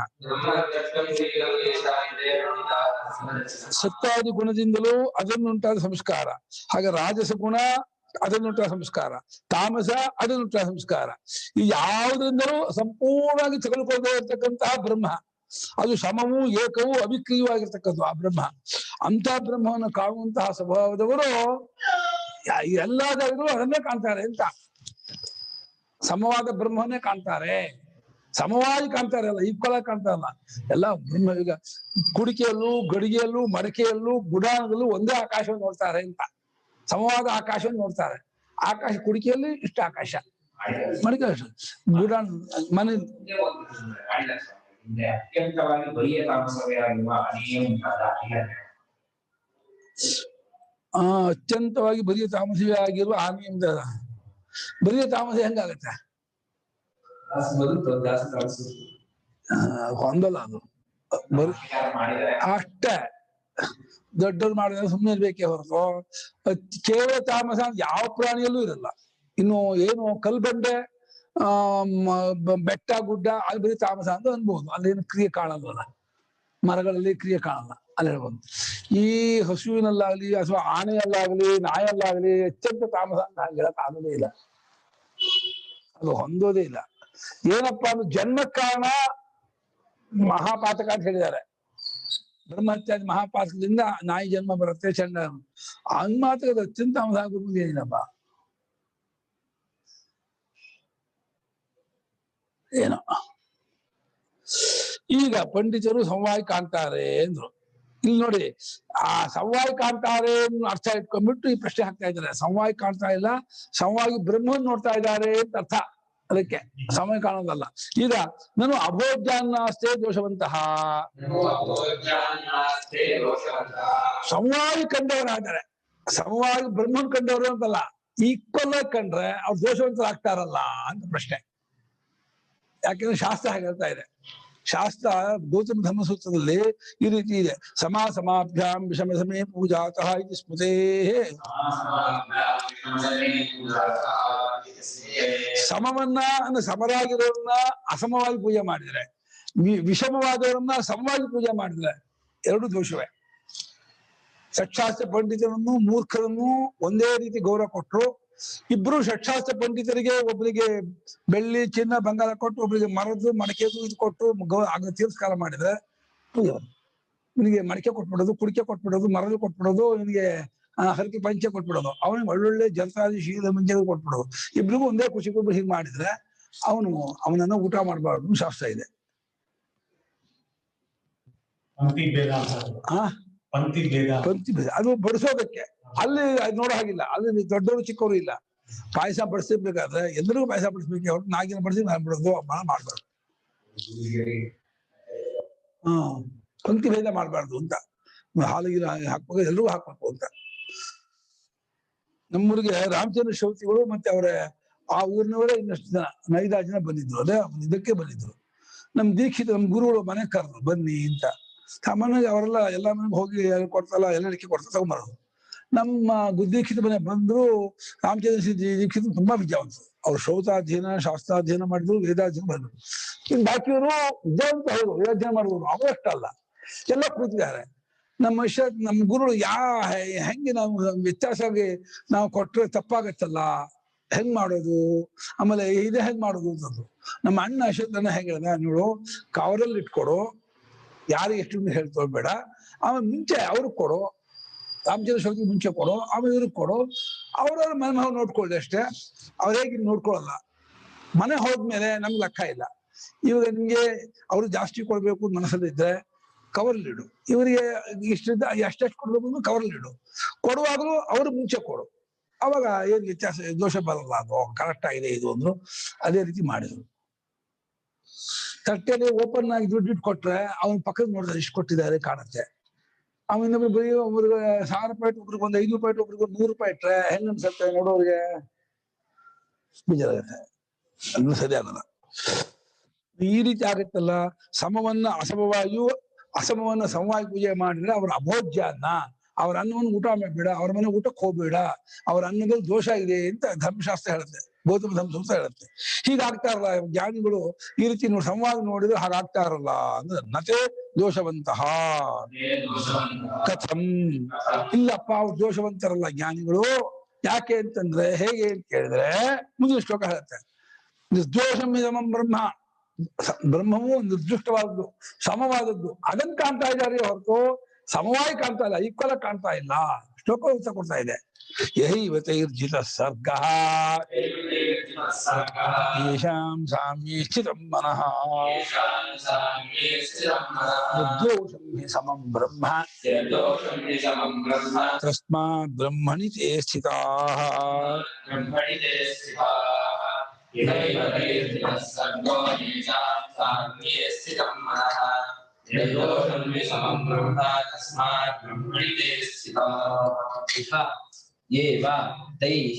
जितः सर्गः तेषां साम्ये स्थितं मनः निर्दोषं हि समं ब्रह्म तस्मात् ब्रह्मणि ते स्थिताः. ಯಹೈವ ಅಂತ ಅವಧಾನ ಮಾಡ್ತಿದ್ದಾರೆ. ಏವ ಅನ್ನೋದು ಎಂಫೆಸಿಸ್, ಸ್ಟ್ರೆಸ್ ಮಾಡ್ತಾರೆ. ಇಲ್ಲಿಯೇ ಬದುಕಿರುವಾಗಲೇ ಯಾರು ಸರ್ಗ ಜನ್ಮವನ್ನ ಜೀತ ಗೆದ್ಬಿಡಿದಾರೋ, ಹುಟ್ಟ ಗೆದ್ಬಿಡಿದಾರೋ ಅಂದ್ರೆ ನಾನು ಮತ್ತೆ ಹುಟ್ಟವನಲ್ಲ, ಸಾಯವನಲ್ಲ, ಸತ್ಯದಲ್ಲಿ ಹುಟ್ಟವ, ನಾನು ಸಾಯವನೇ ಅಲ್ಲ ಅಂತ ಯಾರು ಕಂಡ್ಕೊಂಡಿದಾರೋ.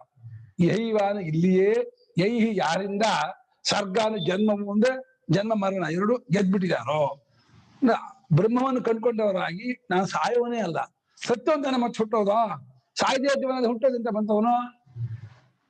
ಯಾಕೆ ಜ್ಞಾನಿಗಳು ಹುಟ್ಟಲ್ಲ ಅಂದ್ರೆ ಅವ್ರು ಸಾಯವೇ ಅಲ್ಲ. ಸತ್ಯವಂತನ ಹುಟ್ಟಬೇಕು.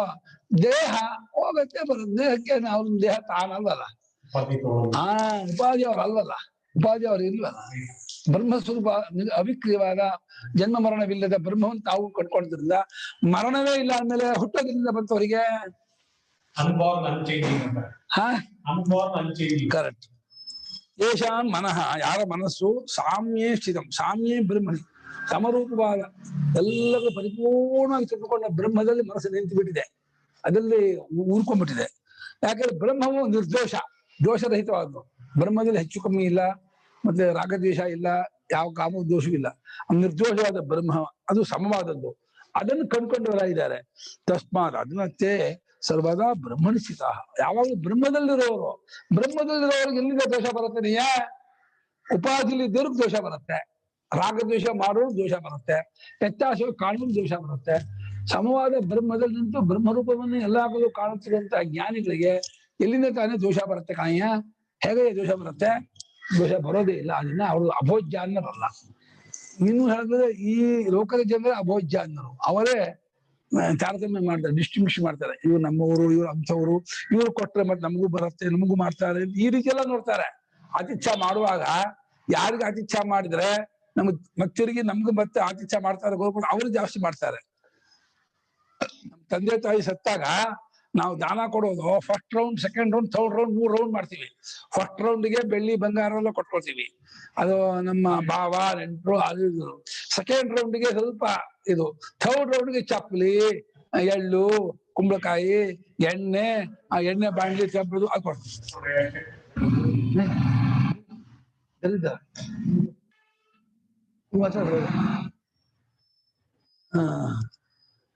ಇದು ಮನುಷ್ಯರಿಗೆ ಈ ರೀತಿ ವಿಭಾಗ ಇರುತ್ತಿಲ್ವಲ್ಲ, ಇದು ತಮ್ಮವ್ರು ಕೊಟ್ಕೊಂಡ್ರೆ ನಮ್ಗೆ ಇದಾಗ ಚೆನ್ನಾಗ್ ಬರುತ್ತೆ, ಅನುಕೂಲವಾಗುತ್ತೆ, ಈ ರೀತಿ ಮಾಡ್ಕೊಳ್ತಾರೆ.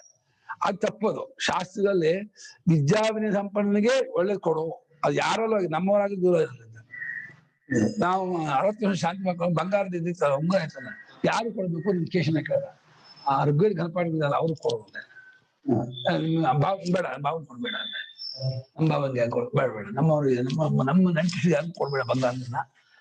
2-3 ಉಂಗುರ ಇರ್ತದೆ, ಎರಡನ್ನು ಅವನು ಒಂದು ಮರೆಯಣ್ಣ ಕೊಟ್ಟಿಸಿದ, ಒಂದನ್ನ ಋಗ್ವೇದ ಘನಪಾಠಗಳಿಗೆ ಮಾಡಿ, ನಮ್ಮವ್ರಿಗೆ ಕೊಡ್ಬೇಡ ಬಂಗಾರ ಬೆಳೆನ, ನಮ್ಮವ್ರಿಗೆ ಬೇರೆ ಕೊಡ್ಬೇಕು ದುಡ್ಡು. ಅದು ಯಾವತ್ತೂ ಅಷ್ಟೇ. ವಿದ್ಯಾವಾನ್ ಅರ್ಹ ಅಂತ, ವಿದ್ಯಾವಂತನಿಗೆ ವೇದಾಧ್ಯಯನಪ್ಪನಿಗೆ ವೇದ ವಿದ್ಯೆಕ್ಕಿಲ್ಲ ದತ್ತಂ ದತ್ತಂ ಶಾಸ್ತ್ರ ಕೊಡ್ಬೇಕು.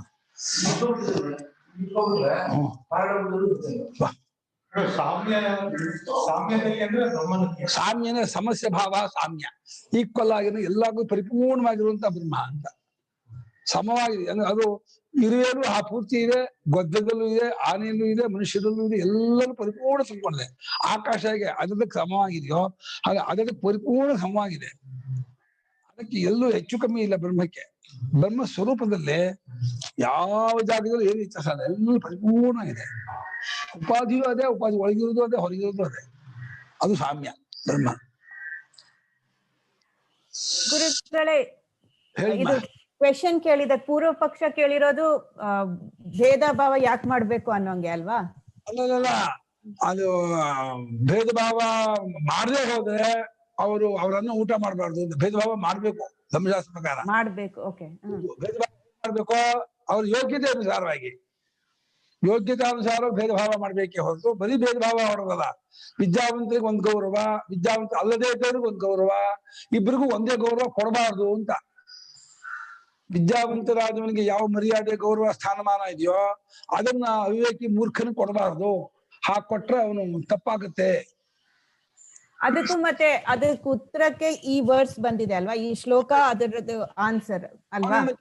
ಜ್ಞಾನಿಗಳು ಸಮವಾಗಿ ಕಾಣ್ತಾರೆ ಎರಡರನ್ನು ಅಂದ್ಬಿಟ್ರಲ್ಲ. ಆ ವಿದ್ಯಾವಂತರನ್ನು ಮೂರ್ಖರನ್ನು ಒಂದೇ ಸಮವಾಗಿ ಕಂಡುಬಿಟ್ರೆ ಅವ್ರನ್ನ ಊಟ ಮಾಡಬಾರ್ದು, ಅವ್ರ ದೋಷಿಗಳು ಅಂತ ಆಗ್ತಾರಲ್ಲ ಅಂದ್ರೆ ಇಲ್ಲ ಇಲ್ಲ. ದೋಷಿ ಇರಲ್ಲ. ಅವರು ಹಾಗೆ ಮಾಡ್ತಿಲ್ಲ. ಸಮವಾದ ಬ್ರಹ್ಮವನ್ನು ಕಾಣ್ತಿರ್ತಾರೆ ಹೊರತು ಅವ್ರು ಸಮವಾಗಿ ಗೌರವ ಕೊಡ್ತಾ ಇದ್ದಾರೆ ಅಂತ ಹೇಳ್ತಾ ಇಲ್ಲ. ಮರ್ಯಾದೆ ಗೌರವ ನಡವಳಿಕೆ ಸಮವಾಗಿ ಇಟ್ಕೊಂಡಿದ್ದಾರೆ ಅಂತ ಅರ್ಥ ಅಲ್ಲ. ಸಮವಾದ ಬ್ರಹ್ಮವನ್ನು ಕಾಣ್ತಿರ್ತಾರೆ ಅಂತ ಅರ್ಥ ಹೊರತು ಅವ್ರ ನಡವಳಿಕೆ ಜ್ಞಾನಿಗಳು ನಡ್ಕೊಳ್ಳುವಾಗ ವಿದ್ಯಾವಂತರಿಗೆ ಒಂದು ಸ್ಥಾನಮಾನ ಗೌರವ, ಅವಿವೇಕಿ ಇನ್ನೊಂದು ಸ್ಥಾನಮಾನ, ಸಾಮಾನ್ಯ ಸ್ಥಾನಮಾನ ಅಂತಲೇ ಕೊಟ್ಟು ವ್ಯವಹಾರ ಮಾಡ್ತಾರೆ ಹೊರತು ಎಲ್ಲರೂ ಒಂದೇ ತರ ಸ್ಥಾನಮಾನ ಇಟ್ಕೊಂಡು ಗೌರವ ಕೊಟ್ಟು ಮರ್ಯಾದೆ ಕೊಡಲ್ಲ ಅವರು. ಹಾಗೆ ಮಾಡಲ್ಲ, ಅದು ಹಾಗೆ ಮಾಡಬಾರ್ದು. ಹಾಗೆ ಮಾಡಿದ್ರೆ ತಪ್ಪಾಗ್ಬಿಡುತ್ತೆ. ಅದ್ ಕಷ್ಟ ಅಲ್ವಾ ಗುರುಗಳೇ, ಎಲ್ಲರ ಜೊತೆ ಸಮವಾಗಿ ಒಳ್ಳೆ ಭೇದ, ಐ ಮೀನ್ ಒಬ್ಬರನ್ನ ತುಂಬಾ ಪ್ರೀತಿಯಾಗಿ ಒಬ್ಬರನ್ನ ಪ್ರೀತಿ ಇಲ್ದೇ ಇರೋ ನೋಡ್ಕೋಬಾರ್ದು ಅಂತೀನಿ. ಪ್ರೀತಿ ಅನ್ನೋದಿಲ್ಲ, ಎಲ್ಲ ಬಂದ್ಬಿಡುತ್ತೆ ಅಲ್ವಾ. ನಾವ್ ಅದು ಹಂಗ ಅನ್ಕೊಂಡ್ರೆ ಅದು ಎಲ್ಲಿ ಬ್ಯಾಲೆನ್ಸ್ ಹೆಂಗ್ ಮಾಡೋದು ಅಂತ. ಪ್ರೀತಿ ಗೌರವ ನಿಮ್ ಮನಸ್ಸಿಂದ ಹೊರತು ಹೊರಗಿಂದಲ್ಲ. ನೀ ಗೌರವವನ್ನ ವಿದ್ಯಾವಂತ ಜಾಸ್ತಿ ಇಟ್ಕೊಂಡು ಮಾತ್ರಕ್ಕೆ ಅದೇನ್ ಬೇರೆ ತಿರಸ್ಕಾರ ಏನಾಗಲ್ಲ.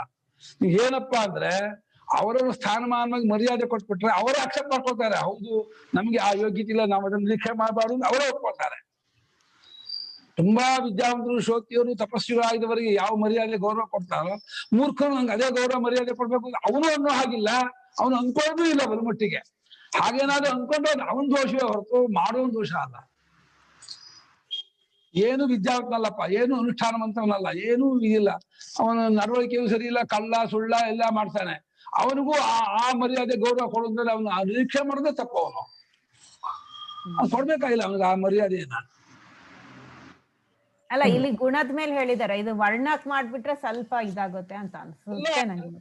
ಇಲ್ಲಿ ಮಾಡೋದು ಶಬ್ದಕ್ಕರ್ಥ ಉಡುಗೊರೆ ಕೊಡೋದಾಗ್ಲಿ ದಾನ ಕೊಡೋದಾಗ್ಲಿ ಅದನ್ನ ಹೇಳ್ತಿದ್ದಾರೆ ಹೊರತು ಊಟೋಪಚಾರ ವ್ಯತ್ಯಾಸ ಮಾಡೋದು ಹೇಳ್ತಿಲ್ಲ. ಊಟವನ್ನು ಎಲ್ರಿಗೂ ಹೊಟ್ಟೆ ತುಂಬಾ ಕೊಡೋದೇ ಹೇಳೋದು. ಅಲ್ಲಿ ಊಟ ಹಾಕುವಾಗ ಒಬ್ಬರಿಗೆ ಬರೀ ಪಾಯಸ ಹಾಕು, ಒಬ್ಬರಿಗೆ ಪಾಯಸ ಜಿಲೇಬಿ ಹಾಕು, ಇನ್ನೊಬ್ರಿಗೆ ಪಾಯಸ ಜಿಲೇಬಿ ರವೆ ಉಂಡೆ ಹಾಕು, ಹಾಗೈತಾ ಇಲ್ಲ. ಅಲ್ಲಿ ಊಟ ಹಾಕುವಾಗ ಮಾತ್ರ ಎಲ್ಲರಿಗೂ ಸಮಾನವಾಗಿ ಏನ್ ಮಾಡಿದಾರೆ ಹಂಚ್ತಾರೆ. ಗೌರವ ಹಂಗೆ ಜಾಸ್ತಿ ಅಂತ. ಮರ್ಯಾದೆ ಗೌರವ ಕೊಡುವಾಗ ವ್ಯತ್ಯಾಸ ಇರುತ್ತಷ್ಟೇ.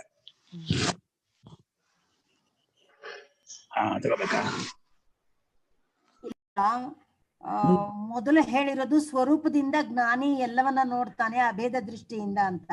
ಕೇಳುವಾಗ ಉಪಾಧಿನ ಇಟ್ಕೊಂಡು ಪ್ರಶ್ನೆ ಕೇಳ್ತಾ ಇದ್ದಾರೆ. ಉಪಾಧಿ ಇಟ್ಕೊಂಡು ವ್ಯತ್ಯಾಸ ಮಾಡ್ಬೇಕು, ಸಂವಾದ ಮಾಡ್ಬಾರ್ದಲ್ಲ ಅಂತ. ಜ್ಞಾನಿ ಉಪಾಧಿ ಬಿಟ್ಟು ಸಂವಾದ ಬ್ರಹ್ಮನ್ ಕಾಣ್ತಿರ್ತಾನೆ, ನಮ್ಗ ದೋಷ ಇಲ್ಲ ಅಂತ ಉತ್ತರ. ದೋಷ ಬರೋದು ಉಪಾಧಿಗೆ ವ್ಯತ್ಯಾಸ ಮಾಡಿದ್ರೆ ದೋಷವೇ ಹೊರತು ಉಪಾಧಿ ರಹಿತವಾದ ಸಂವಾದ ಬ್ರಹ್ಮನ್ ಕಾಣೋದೇನ್ ದೋಷ ಅಲ್ಲ. ಅದು ಜ್ಞಾನಿತ್ವದ ಲಕ್ಷಣ. ಅದು ಯೈವ ಜೀವದ್ಭಿರೇವ ತೈಃ ಸಮದರ್ಶಿಭಿಃ ಪಂಡಿತೈಃ ಜಿತಃ ವಶೀಕೃತಃ ಸರ್ಗಃ ಜನ್ಮ ಯೇಷಾಂ ಸಾಮ್ಯೆ ಸರ್ವಭೂತೇಷು ಬ್ರಹ್ಮಣಿ ಸಮಭಾವೇ ಸ್ಥಿತಂ ನಿಶ್ಚಲೀಭೂತಂ ಮನಃ ಅಂತಃಕರಣಂ. ಇವಾಗ ಮೂಲಪದ ಅಂದ್ರೆ ಜೀವನ್ನೇವ, ಬದುಕಿರುವಾಗಲೇ ಜೀವದ್ಭಿರೇವ. ಇಲ್ಲೇ ಸತ್ಮೇಲೆಲ್ಲ ಬ್ರಹ್ಮನ್ ಕಂಡುವರಾಗಿರೋದು. ಬದುಕಿರುವಾಗಲೇ ಸಮದರ್ಶಿಗಳು ಅಂದ್ರೆ ಪಂಡಿತರಾಗಿ ಸಮದರ್ಶಿಗಳು ಅಂದ್ರೆ ಎಲ್ಲರಲ್ಲೂ ಸಮವಾಗಿರೋ ಬ್ರಹ್ಮನ್ ಕಂಡುಕೊಂಡವರಾಗಿರೋರು. ಜಿತ ಅಂದ್ರೆ ಗೆದ್ದುಕೊಂಡ ಅಂದ್ರೆ ತಮ್ಮ ವಶದಲ್ಲಿ ಇಟ್ಕೊಂಡಂತ ಹುಟ್ಟು. ಅವ್ರಿಗೆ ಗೊತ್ತು ನಾನು ಇನ್ ಮುಂದೆ ಹುಟ್ಟುವನು ಅಲ್ಲ, ಈಗ ಸಾಯುವನು ಅಲ್ಲ, ಸಾಯುವ ದೇಹದ ಮನೋಬುದ್ಧಿ ನಾನಲ್ಲ, ನನ್ನ ಸ್ವರೂಪಕ್ಕೆ ಸಾವಿಲ್ಲ. ನನ್ನ ಸ್ವರೂಪಕ್ಕೆ ಸಾವಿಲ್ಲ ಆದ್ಮೇಲೆ ಮತ್ತೆ ಹುಟ್ಟು ಪ್ರಶ್ನೆ ಇಲ್ಲ. ಸತ್ತಂತಾನೆ ಹುಟ್ಟಬೇಕು, ಸಾಯದೇ ಇದ್ದವನಾದ್ರೂ ಹುಟ್ಟು ಅಂತ ಬಂತ. ಹಾಗಾಗಿ ಅವರು ಹುಟ್ಟನ್ನು ಗೆದ್ಕೊಂಡ್ಬಿಟ್ಟವರು. ಹುಟ್ಟನ್ನು ಗೆದ್ಕೊಂಡ್ಬಿಟ್ಟವರು ಅಂತಂದ್ರು ಒಂದೇ, ಮರಣವನ್ನು ಗೆದ್ದವರು ಅಂತಂದ್ರು ಒಂದೇ. ಹುಟ್ಟು ಮರಣ, ಸಾವು ಹುಟ್ಟು ಎರಡಲ್ಲ. ಅದು ಅಪೇಕ್ಷಾ ದೃಷ್ಟಿಯಿಂದ ಎರಡೇ ಹೊರತು ಒಂದೇ ಎರಡು ಮುಖ, ಈ ಕಡೆಯಿಂದ ಸತ್ತ, ಇನ್ನೊಂದ್ ಕಡೆಯಿಂದ ಹುಟ್ಟಿದ ಅಂತ. ಹಾ, ಇದು ಕಾಯಿಲೆ ಎರಡು ಮುಖ ಇದ್ದಾಗೆ. ಈಗ ನಮ್ಗೆ ಈ ಕುಂಟಾಬಿಲ್ಲಿ ಆಟ ಆಡ್ತಾ ಇದ್ವಿ. ಆ ಕುಂಟಾಬಿಲ್ಲಿ ಆಟಕ್ಕೆ ಹೆಂಚಿನ ಚೂರ್ ಬೇಕಾಯ್ತು ನಮ್ಗೆ, ಹೆಂಚಿನ ಬಚ್ಚೆ ಅಂತ. ಅದಕ್ಕೆ ಏನ್ ಮಾಡಿ, ಹಿಂದಿನ ಕಾಲದಲ್ಲಿ ನಾಡ ಹೆಂಚಿನ ಮನೆ, ಆ ಹೆಂಚ್ ಕಿತ್ಕೊಂಡ್ ಬಂದ್ಬಿಟ್ಟು ನಾವು ಹೊಡಿತಾ ಇದ್ವಿ. ಅವ್ರು ಬೈಕೋತ, ಅಯ್ಯೋ ನಮ್ಮ ಇದು ಹಾಳ ಹೋಯ್ತು ನಮ್ಮ ಮನೆಯಲ್ಲ ಅಂತ. ನಮಗೆ ಒಳ್ಳೆ ಬಚ್ಚೆ ಮಾಡ್ಕೊಂಡು ಇದು ಮಾಡ್ಕೊಂಡು ನಮ್ಗೆ ಅದು ಹಾಳ ಹೋಯ್ತು, ಇದು ಹುಟ್ಟುತ್ತಾ. ಅವನಿಗೆ ನಮ್ಮ ಮನೆ ಹೆಂಚೆಲ್ಲ ಹಾಳ ಹೋಯ್ತು ಅಂತ. ಮಕ್ಕಳಿಗೆ ಏನು ಆಟ ಆಡೋಕೊಂಡು ಇದು ಮಾಡ್ಕೊಂಡ್ವಿ ಹುಟ್ಟು ಅಂತ ಇವ್ರಿಗೆ. ಇವ್ರು ಹುಟ್ಟು ಒಂದು ಸಂತೋಷ, ಅವ್ನು ನಾಶ ಆಯ್ತು ಒಂದು ಸಂತೋಷ. ಸಂತೋಷ ದುಃಖ, ನಾಶ ಆಯ್ತು ದುಃಖ, ಇವ್ರು ಹುಟ್ಟು ಒಂದು ಸಂತೋಷ. ಅದೇ ಹುಟ್ಟುದು ವಸ್ತು ಕಡೆಯಿಂದ ಏನಾಗಿದೆ, ಅದು ಮಣ್ಣಾಗೆ ಇದೆ. ಅದು ಹೆಂಚು ವಿಕಾರ ರೂಪ, ಆ ಬಚ್ಚೆ ಅನ್ನೋದು ಇದು ಭಯಂಕರ. ಅದಕ್ಕೆ ಬಚ್ಚೆ ಅಂತಿದ್ವಿ ನಾವು. ಬಚ್ಚೆ ಅಂದ್ರೆ ಹಿಂದಿ ಬದಲು ಸಣ್ಣ ಹುಡುಗ ಅಂತ. ಆ ಕನ್ನಡದಲ್ಲಿ ಏನಂತೀರಿ? ಬಚ್ಚೆ ಅಂತ ಅಂತೀವಿ ನೀವು. ಹೌದಾ? ಬಚ್ಚೆ ಹಾಕೋದು ಅಂತ. ಬಚ್ಚೆನೇ ಚಿಕ್ಕದು ಅಂತ. ಬಚ್ಚ ಅವನ ಹುಡುಗ ಹಿಂದಿಲಿ ಮೇರಾ ಬಚ್ಚ ಆಯ ಅಂತ ನಮ್ಮ ಹುಡುಗ ಅಂತ, ಚಿಕ್ಕವನು ಅಂತ. ಇವ ಬಚ್ಚೆ ಹುಟ್ಟ, ಹೆಂಚ್ ಸತ್ತು ಹೋಯ್ತಾ. ಅದರ ದೃಷ್ಟಿಕೋನ ಅಷ್ಟೇ. ಹಾಗಾದ್ರಿಂದ ಇದು ಹುಟ್ಟು ಸಾವು ಹಾಗೆ. ಈ ಶರೀರ ಕಡೆಯಿಂದ ಸತ್ತು ಅಂತ, ಇನ್ನೊಂದು ಹುಟ್ಟಿದ ಕಡೆಯಿಂದ ಹುಟ್ಟು ಮಗು ಹುಟ್ಟು ಅಂತ. ಆದ ಸ್ವರೂಪಕ್ಕೆ ಎರಡೂ ಇಲ್ಲ. ಯಾರು ವಶ ಮಾಡ್ಕೊಂಡಿದ್ದಾರೋ, ತಮ್ಮ ಕಂಟ್ರೋಲ್ ತಗೊಂಡಿದ್ದಾರೋ ಜನ್ಮವನ್ನ, ಸಾಮ್ಯದಲ್ಲಿ ಸರ್ವಭೂತಗಳಲ್ಲೂ ಇರುವ ಬ್ರಹ್ಮದಲ್ಲಿ ಸಮವಾಗಿರ್ತಕ್ಕಂತಹ ಬ್ರಹ್ಮವನ್ನ ಕಂಡುಕೊಂಡವರಾಗಿ ಯಾರ ಮನಸ್ಸು ನಿಶ್ಚಲವಾಗಿಬಿಟ್ಟಿದೆಯೋ, ಅಂತಃಕರಣ ನಿಂತು ಬಿಟ್ಟಿದೆಯೋ. ಹಾಗೆ ಅಂತಃಕರಣ ಅಂತ ಇನ್ನೊಂದು ಬೇರೆ ಇಲ್ವಲ್ಲ. ಅಂತಃಕರಣ ಅಂತ ಆತ್ಮನಿಗೆ ಹೆಸರು. ಆತ್ಮನ್ನು ಕಂಡುಕೊಳ್ಳುತ್ತಲೆ ಅಂತಃಕರಣ ಆತ್ಮನಲ್ಲಿ ಸೇರೋ ಬಿಡುತ್ತೆ. ಮಂಜಿಗೆಡ್ಡೆನ ನೀರಿನ ಪಾತ್ರೆಗೆ ಹಾಕ್ಬಿಟ್ಟು ಒಂದು ಅರ್ಧ ಗಂಟೆ ಬಿಟ್ಟು ಅನ್ನೋದು ಏನಾಗುತ್ತೆ? ಮುಂಚೆ ಏನಾಗಿತ್ತು? ಮತ್ತೆ ಅಷ್ಟೇ, ಮಂಜಿಗೆಡ್ಡೆ ಆಗಿತ್ತು. ಒಂದ್ ನೀರಿನ ಪಾತ್ರೆಗೆ ಹಾಕ್ದ, ಅರ್ಧ ಗಂಟೆ ಬಿಟ್ಟು ಬಂದು ನೋಡ್ದ, ಮಂಜಿಗೆಡ್ಡೆ ಇಲ್ಲೇ ಅರ್ಧ ಏನಾಯ್ತು ಕೇಳಿ, ನೀರಾಯ್ತು ಅಂದ್ರೆ ಮುಂಚೆ ಏನಾಗಿತ್ತು ಅದು? ಹಾಗೆ ಮನಸ್ಸು ಅನ್ನೋದು ಇದೆಯಲ್ಲ, ಅದು ಕಲ್ಪಿತ ವಸ್ತುವೇ ಹೊರತು ಮನಸ್ಸಿಗಿಲ್ಲ. ಮಾನಸಂತು ಕಿಂ ಮಾರ್ಗಣೆ ಕೃತೆ ನೈವ ಮಾನಸಂ ಮಾರ್ಗ ಆರ್ಜವಂ ಅಂತ ರಮಣ ಮಹರ್ಷಿಗಳ ಕ್ರಿಯಾಸಾರ. ಮನಸ್ಸು ಅಂದ್ರೆ ಏನು ಕೇಳಿದ್ರೆ ಆತ್ಮನೇ ಮನಸ್ಸಾಗಿ ತೋರಿಸಿರೋದು. ಆತ್ಮ ಮನಸ್ಸು ಎರಡಲ್ಲ. ಅಲೆ ಸಮುದ್ರ ಹೇಗೆ ಎರಡಲ್ವೋ, ಸಮುದ್ರವೇ ಅಲೆಯಾಗಿ ತೋರಿಸ್ತೋ, ಆ ಯೋಚನೆ ಮಾಡುವ ಆತ್ಮನಿಗೆ ಮನಸ್ಸು ಹೆಸರು. ಯೋಚನೆ ಮಾಡೋದು ನಿಂತು ಬಿಡ್ತು ಅಂದ್ರೆ ಅದು ಆತ್ಮನೇ ಆಗುತ್ತೆ. ಅದು ಏನಾಯ್ತು ಮನಸ್ಸು ಅಂತ ಕೇಳಿದ್ರೆ, ಮನಸ್ಸು ಯೋಚನೆ ಮಾಡೋದು ನಿಂತು ಬಿಡ್ತು ಅಂದ್ರೆ ಯೋಚನೆ ಮಾಡೋದು ಮನಸ್ಸು ಹೆಸರು ಹೊರತು ನಿಂತಾಗ ಮನಸ್ಸಲ್ಲಪ್ಪ ಅದು. ಅಡಿಗೆ ಮನೆ ಕೆಲಸ ಮಾಡೋದು ಅಡಿಗೆ ಭಟ್ರು ಹೊರತು ಸುಮ್ಮನೆ ಇದ್ದಾಗ ಅಡಿಗೆ ಭಟ್ರಲ್ಲಪ್ಪ. ಸುಮ್ಮನೆ ಇದ್ದಾಗ ಯಾಕೆ ಅಡಿಗೆ ಭಟ್ರು? ಅದು ಕ್ರಿಯಾನಾಮವೇ ಹೊರತು ಮನಸ್ಸು ಅನ್ನೋದು ವಸ್ತು ನಾಮ ಅಲ್ಲ. ಇದಕ್ಕೆ ಹೇಗೆ ಪುಸ್ತಕ ಅಂದ್ರೆ ವಸ್ತು ನಾಮವೋ ಹಾಗೆ ಮನಸ್ಸು ಒಂದು ವಸ್ತು ನಾಮ ಅಲ್ಲ. ಅದು ವಸ್ತುವಿನ ಹೆಸರಲ್ಲ. ಅದು ಯೋಚನೆ ಮಾಡೋದ್ರಿಂದ ಕೊಟ್ಟ ಹೆಸರು ಅದಕ್ಕೆ. ಯೋಚನೆ ಬಿಡ್ತು ಅಂತಂದ್ರೆ ಅದು ಆತ್ಮನೇ. ಅದು ಆತ್ಮನಿಗೆ ಯೋಚನೆ ಮಾಡೋ ಮನಸ್ಸಿನ ಹೆಸರು. ಪ್ರಾಣನ್ನೇವ ಪ್ರಾಣೋ ನಾಮ ಭವತಿ ವದನ್ವಾ ಪಶ್ಯನ್ ಚಕ್ಷು ಶೃಣ್ವನ್ ಶ್ರೋತ್ರಂ ಮನ್ಮಾನೋ ಮನಃ ತಾನಿ ಅಸ್ಯ ಕರ್ಮನಾಮ. ಅಸ್ಯ ಕಸ್ಯ? ಆತ್ಮನಃ ಕರ್ಮನಾಮಾನಿ ಶ್ರುತಿ ಹೇಳ್ತಾ ಇದೆ. ನೀನೇ ಮನಸ್ಸಾಗೋದು, ನೀನೇ ಬುದ್ಧಿ ಆಗೋದು, ನೀನೇ ಅಂದಾಗೋದು. ಏನ್ ಚೆನ್ನಾಗಿ ಶ್ರುತಿ ಅಂದ್ರೆ ಅದ್ಭುತ, ಲೋಕೋತ್ತರ. ಅದು ಇದು ವಿಶ್ಲೇಷಣೆ ಹೀಗಿರ್ಬೇಕಪ್ಪ. ವಿಶ್ಲೇಷಣೆ ಮಾಡಿದ್ರೆ ಮನಸ್ಸು ನಿಶ್ಚಲವಾಗ್ಬಿಡು. ಬೃಹದಾರಣ್ಯಕ ಕೇಳಿದ್ರೆ ಬೃಹದಾರಣ್ಯಕ ಹೆಸರು ಪಾಠ ಆಗಿದ್ಯಾ? ಹೌದಾ? ಬೃಹದಾರಣ್ಯಕ ಆಗಾಯ್ತು, ಇವಾಗ ಇಲ್ಲಲ್ಲ. ಹೌದಾ? ಓ ವೆರಿ ಗುಡ್. ನಾವು ಕೇಳಿದ್ರು ಬಿಡಿ. ಅಷ್ಟು ಕೇಳಿದ್ರು. ಯಮ ತಸ್ಯನ ಕರೋತಿ ಚರ್ಚಾ ಯಮೇನ ಯಮೇನ ಚರ್ಚಾ.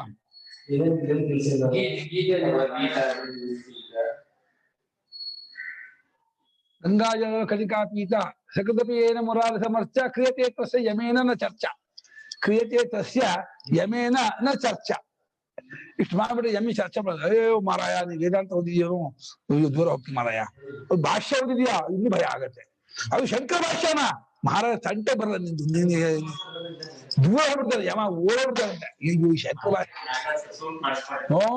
ಶಂಕರ ಭಾಷೆ ಓದುವಾಗಲೇ ಯಮನಿಗೂ ದಿಗುಲು ಯಮನ ಚಿನ್ಮಯ ಸ್ವಾಮೀಜಿ ಅವರೆಲ್ಲ ಹೇಳ್ತಾ ಇರಲ್ಲ ಗೀತಾ ಭಾಷ್ಯ ಮುಗ್ತಿರ್ಲಿಲ್ಲ ನಾವು ಅಲ್ಲ ಭಾಷ್ಯ ಅರ್ಥವನ್ನೇ ತಂದು ಮಾಡ್ಕೊಂಡು ಹೇಳ್ತಿದ್ರು. ಅದು ಸಾಮಾನ್ಯರಿಗೆ ಭಾಷ್ಯ ಬೇಕಿಲ್ಲ ಅರ್ಥವಾಗಲ್ಲ ಅಂತ ಹೇಳಿ ತಾವೇ ಭಾಷ್ಯ ಅರ್ಥವನ್ನ ತಿಳ್ಕೊಂಡ್ಬಿಟ್ಟು ಅಲ್ಲಿರೋ ಸಾರಾಂಶ ಹೇಳ್ತಿದ್ರು. ಪರವಾಗಿಲ್ಲ, ತಪ್ಪಿಲ್ಲ. ಈಗ ಜನರಿಗೆ ಸಾಕು. ಇವಾಗ ಚಿಕ್ಕ ಮಗುಗೆ ಇಡ್ಲಿ ಹಾಕ್ಬಿಟ್ರೆ ಏನಾಗುತ್ತೆ? ಚಿಕ್ಕ 6 ತಿಂಗಳ ಮಗು ಇಡ್ಲಿ ಹಾಕ್ಬಿಟ್ರೆ ಗಂಟೆ ಸಿಗಾಕ್ಬಿಡುತ್ತೆ. ಹಂಗೆ ಚಿಕ್ಕವರಿಗೆ ಅವರು ಪಬ್ಲಿಕ್ ಗೆ ಪ್ರವಚನ ಮಾಡ್ತಿದ್ರು. ಸಿಂಪಲ್ ಆಗಿ ಜನರಿಗೆ ವೇದಾಂತ ಅರ್ಥವಾಗಲಿ ಅಂತ ಹೇಳಿ ತಮ್ಮ ಭಾಷೆಗೆ ಅದನ್ನ ಇದು ಮಾಡ್ಕೊಂಡು ಅಲ್ಲಿನ ಸಾರಾಂಶಗಳು ತಗೊಂಡು ಹೇಳೋದು. ಅದೊಂದು ರೀತಿ ಕರೆಕ್ಟ್, ತಪ್ಪಲ್ಲ, ತಪ್ಪೇನಲ್ಲ ಅದು. ಹಾಗೆ ಹೇಳೋದು ಅಲ್ಲ, ಅದೇ ಶ್ಲೋಕದಲ್ಲೇ ಅವ್ರಿಗೆ ಅಷ್ಟರ್ಥ ಆಗೋದಾದ್ರೆ ಸಾಕು. ಶ್ಲೋಕ ಓದಿದಾಗ ಭಾಷೆದ ಅರ್ಥವಲ್ಲ ಅವ್ರಿಗೆ ಆಗ್ಬಿಟ್ಮೇಲೆ ನಮಗಾಗದಲ್ಲ ಚಿನ್ಮಯಾನಂದ ಆಗಲ್ಲ. ಹಂಗ ಒಳ್ಳೆ ಕಥೆ ಆಯ್ತು. ಚಿನ್ಮಯಾನಂದೆಲ್ಲ ಓದಿರ್ತಾರೆ. ಅಲ್ಲಿ ಮುಂದೆ ಕೂತವ್ರು ಬೇರೆ ಅಂತ ಬರೀ ವಿಷಯ ಹೇಳ್ತಾರೆ ಕಣ್ರಿ. ಒಳ್ಳೆ ತಮಾಷೆ ಮಗ ಜೋಪಕ್ ಹೇಳ್ತಿದ್ದವ್ರು, ತುಂಬಾ ತಮಾಷೆ ಮಾಡೋರು ಅವರು, ಬಹಳ ಇದಾಗಿ ಹೇಳಿದವರು. ನಾನು ನೋಡಿದ್ದೆ ಅವ್ರನ್ನ, ಚಿನ್ಮಯಾನಂದ ನಾನು ನೋಡಿದ್ದೆ. ನೋಡಿದ್ರ ನ್ಯಾಷನಲ್ ಸ್ಕೂಲ್ ಇದೆಲ್ಲ ಬಂದಿದ್ರು ನೋಡಿ. ಹಿಂದಿನ ಕಾಲದಲ್ಲಿ ಚಾಮರಾಜಪೇಟೆ ಬೆಂಗಳೂರು ಅಷ್ಟೇ ಇದ್ದಿದ್ದು, ಈ ಕಾಲ ಬೆಳೆದೇ ಇರಲಿಲ್ಲ. ಅವು ಆ ಕಾಲದಲ್ಲಿ ಇದ್ದಿದ್ದು ಆ ಕಡೆ ಜಾಸ್ತಿ. ಆಮೇಲೆ ಗೌರ್ಮೆಂಟ್ ಆದ್ರಿಂದ ಅವ್ರನ್ನ ಸ್ಯಾಂಕ್ಷನ್ ಮಾಡೋದು ಈಸಿ ಆಗ್ತಿತ್ತು. ಪಬ್ಲಿಕ್ ಪ್ರೈವೇಟ್ ಕೇಳೋದು ಕಷ್ಟ ಆಗ್ತಿತ್ತು. ಹೋಗ್ತಿದ್ದು ಒಬ್ಬ ಭಾನುವಾರ ಬೇರೆ ದಿವಸದಲ್ಲಿ ಅವ್ರ ಖರ್ಚೆಲ್ಲ ಇವ್ರದೇ. ಪೆಂಡಾಲ್ ಗಿಂಡಾಲ್ ಎಲ್ಲ ಮಕ್ಕಳೋದಲ್ಲ, ಜಾಗ ಮಾತ್ರ ಫೀಲ್ಡ್ ಅದು. ಫೀಲ್ಡ್ ಅಲ್ಲಿ ಸ್ಟೇಜ್ ಹಾಕೊಂಡು ಮಾಡೋದು.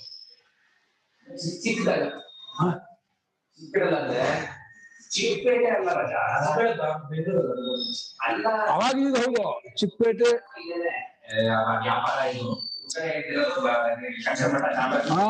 ಅಲ್ಲಿ ಭಾರಿ ಜೋರಾಯ್ತು.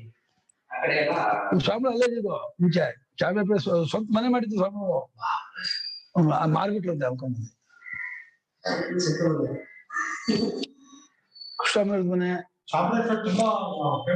ಬಹಳ ಫೇಮಸ್ ಇದು. ಹಳೇ ಬೆಂಗಳೂರು ಮೊದಲು ಚಿಕ್ಕಪೇಟೆ, ಬಳೆಪೇಟೆ, ಚಾಮರಾಜಪೇಟೆ, ಅದೇ ಬಸವನಗುಡಿ ಅಷ್ಟೇ ಇದ್ದಿತ್ತು ಬೆಂಗಳೂರು ಅಂದ್ರೆ. ಆಮೇಲೆ ಹನುಮಂತನ ಬಾಳ ಬೆಳ್ಕೊಳಗೆ 8 ದಿಕ್ಕಿಗೂ ಬೆಳೀತಿದ್ದು.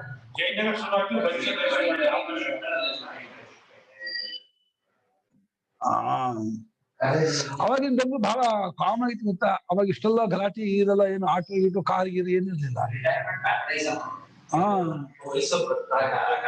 ಸಾಲ್ ಮರಗಳು ತುಂಬಾ ಇರ್ತಿತ್ತು. ಸಾಲ್ ಮರಗಳು ಇದೆಲ್ಲ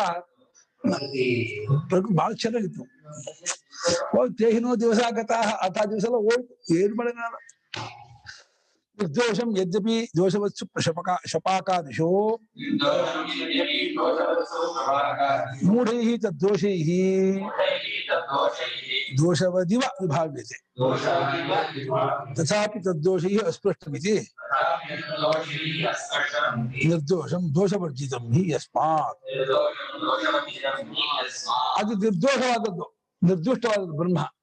ಯದ್ಯಪಿ ಒಂದು ಇದು ದೋಷವುಳ್ಳದ್ದಾಗಿರುವ ನಾಯಿ, ಚಂಡಾಲ ಮುಂತಾದನ್ನ ಆ ಉಪಾಧಿಯಲ್ಲಿ ಇಂತ ನಾಯಿ ಅಮೇಧ್ಯ ತಿನ್ನತ್ತೆ, ನಾಯಿ ಕೊಳಕಾಗಿರುತ್ತೆ. ಅಮೇಧ್ಯ ಚಂಡಾಲರು ಸತ್ತ ಹಸು ತಿಂತಾರೆ, ಇನ್ನೊಂದು ತಿಂತಾರೆ. ಅವರ ಬುದ್ಧಿ, ಅವರ ಇಂದ್ರಿಯ ತಾಮಸದಿಂದ ಕೂಡಿದ್ದಿರಬಹುದು. ಒಳಗಿರುವ ಆತ್ಮ ಮಾತ್ರ ದೋಷರಹಿತವೇ ಅಲ್ಲವೇ. ಚಂಡಾಲನ ಹೃದಯದ ಬುದ್ಧಿಗೆ ಸಾಕ್ಷಿಯಾಗಿರುವ, ನಾಯಿಯ ಬುದ್ಧಿಗೆ ಸಾಕ್ಷಿಯಾಗಿರುವ ಚೈತನ್ಯ ಇದೆಯಲ್ಲ, ಅದು ನಾಯಿಗೂ ಅಂಟ್ಕೊಂಡಿಲ್ಲ, ಚಂಡಾಲಕ್ಕೂ ಅಂಟ್ಕೊಂಡಿಲ್ಲ. ಬ್ರಾಹ್ಮಣನಿರೋದು ಬ್ರಾಹ್ಮಣಗೂ ಅಂಟ್ಕೊಂಡಿಲ್ಲ. ಅದೆಲ್ಲ ಉಪಾಧಿಯ ಗುಣಗಳೇ ಹೊರತು, ದೋಷಗಳೇ ಹೊರತು. ದೇಹೇಂದ್ರಿಯ ಮನೋಬುದ್ಧಿಯಲ್ಲಿ ಸ್ವಚ್ಛತಾ ಅಸ್ವಚ್ಛತೆ ಬರುತ್ತೆ. ದೇಹೇಂದ್ರಿಯ ಮನೋಬುದ್ಧಿಯಲ್ಲಿ ಯಾರು ಚೆನ್ನಾಗಿ ಸಂಸ್ಕಾರ ಮಾಡ್ಕೊಂಡಿರ್ತಾರೋ ಅದು ಸ್ವಚ್ಛ ಆಗಿರುತ್ತೆ. ಅದಕ್ಕೆ ಯಾರು ಸಂಸ್ಕಾರ ಕೊಟ್ಟಿರಲ್ಲ ಸ್ವಚ್ಛ ಆಗಿರುತ್ತೆ. ಅದಕ್ಕೆ ದೋಷವುಳ್ಳದ್ದಾದ ಉಪಾಧಿ ಶ್ವಪಾಕ. ಶ್ವಪಾಕ ಅಂದ್ರೆ ಶ್ವಾನಂ ಪಚತಿ ಶ್ವಪಾಕ, ನಾಯನ್ ಬೇಸ್ ತಿನ್ನೋನು ಅಂತೆ. ಸಂಸ್ಕಾರ ನಾಮ ದೋಷಾಪನೇನಂ ಗುಣಾಧಾನಂ ಸಂಸ್ಕಾರ ಅಂತ ಮಾಡಿದಲ್ಲ. ದೋಷವನ್ನು ತೆಗೆದುಹಾಕೋದು, ಗುಣವನ್ನು ಇಡೋದು ಸಂಸ್ಕಾರ. ಅದು ಸಂಬಂಧ ಉಪಸರ್ಗ, ಡುಕರಿಗಣೆ ಧಾತು. ಸಂಸರ್ಗದಿಂದ ಸಂಸ್ಕರ್ತ ಅಂದ್ರೆ ರಿಪೇರಿ ಮಾಡೋದು ಹೇಳ್ತಿರಲ್ಲ ಇಂಗ್ಲಿಷಲ್ಲಿ, ಇದು ಕನ್ನಡದಲ್ಲಿ ರಿಪೇರಿ ಮಾಡೋದು ಅಂತ ಹಿಂದಿಲ್ಲ. ಅದು ರಿಪೇರಿ ಮಾಡೋದು, ರಿಪೇರಿ ಇಂಗ್ಲಿಷ್ ಸಂಸ್ಕಾರ ರಿಪೇರಿ ಆಗೋ. ಅದು ದೋಷಾಪನೇನ ಗುಣಾಧಾನ ಹಾಕೋದು. ಅಷ್ಟೆಲ್ಲ ತೆಗೆದು ಪೇಂಟ್ ಮಾಡ್ತಾರಲ್ಲ ಅದು ಸಂಸ್ಕಾರ. ರಶ್ ತೆಗೆಯೋದು ಒಂದ್ ರೀತಿ ದೋಷ ಅಪನಯನ, ಪೈಂಟ್ ಮಾಡೋದು ಗುಣ ಆಧಾನ. ಉಪನಯನ ಸಂಸ್ಕಾರ ಅಂದ್ರೆ ಪ್ರಾಕೃತಿಕವಾಗಿ ಮನುಷ್ಯ ಏನಾಯ್ತು ತಿನ್ಕೊಂಡು ಎಲ್ಲ ಹುಚ್ಚು ಹೇಳ್ಕೊಂಡು ಹೆಂಗೋ ಇರ್ತಾರಲ್ಲ, ಇನ್ ಮುಂದೆಲ್ಲ ಹಾಗೆ ಮಾಡ್ಬಾರ್ದು, ಅದರ ಸ್ನಾನಕ್ಕೆ ಮುಂಚೆ ತಿನ್ಬಾರ್ದು, ಎಲ್ಲ ಆಯ್ತಲ್ಲ ಹುಚ್ಚು ಹೊಯ್ಬಾರ್ದು, ಏನಾಯ್ತು ಹಾಗೆ ಮಾಡ್ಬೋದು, ಎಲ್ಲ ಮಾಡ್ಬೇಕು ಅಂತಂದು ಅದು ಒಂದ್ ದೋಷ ತೆಗೆದುಹಾಕೋದು. ಆಮೇಲೆ ಗಾಯತ್ರಿ ಜಪ ಮಾಡ್ಬೇಕು, ಮಂತ್ರ ಹೇಳ್ಕೊಬೇಕು, ಇದೆಲ್ಲ ಗುಣಾಧಾರ. ದೋಷ ಅಂತ ಎರಡು ಮಾಡ್ಬೇಕು, ದೋಷ ಅಂತ ಇರೋ ಗುಣ ನಾವು ಸರಿಯಾದ ಬರೀ ದೋಷ ತೆಗೆದ್ರೆ ಸಾಕು. ಗಂಧದ ಕೊರಡು ನೀರಲ್ಲಿ ಇದಾಗಿದ್ರೆ ಒಂದು ಲೇಯರ್ ತೆಗೆದು ಬಿಟ್ರೆ ಒಳ್ಳೆ ವಾಸನೆ ಬರುತ್ತೆ.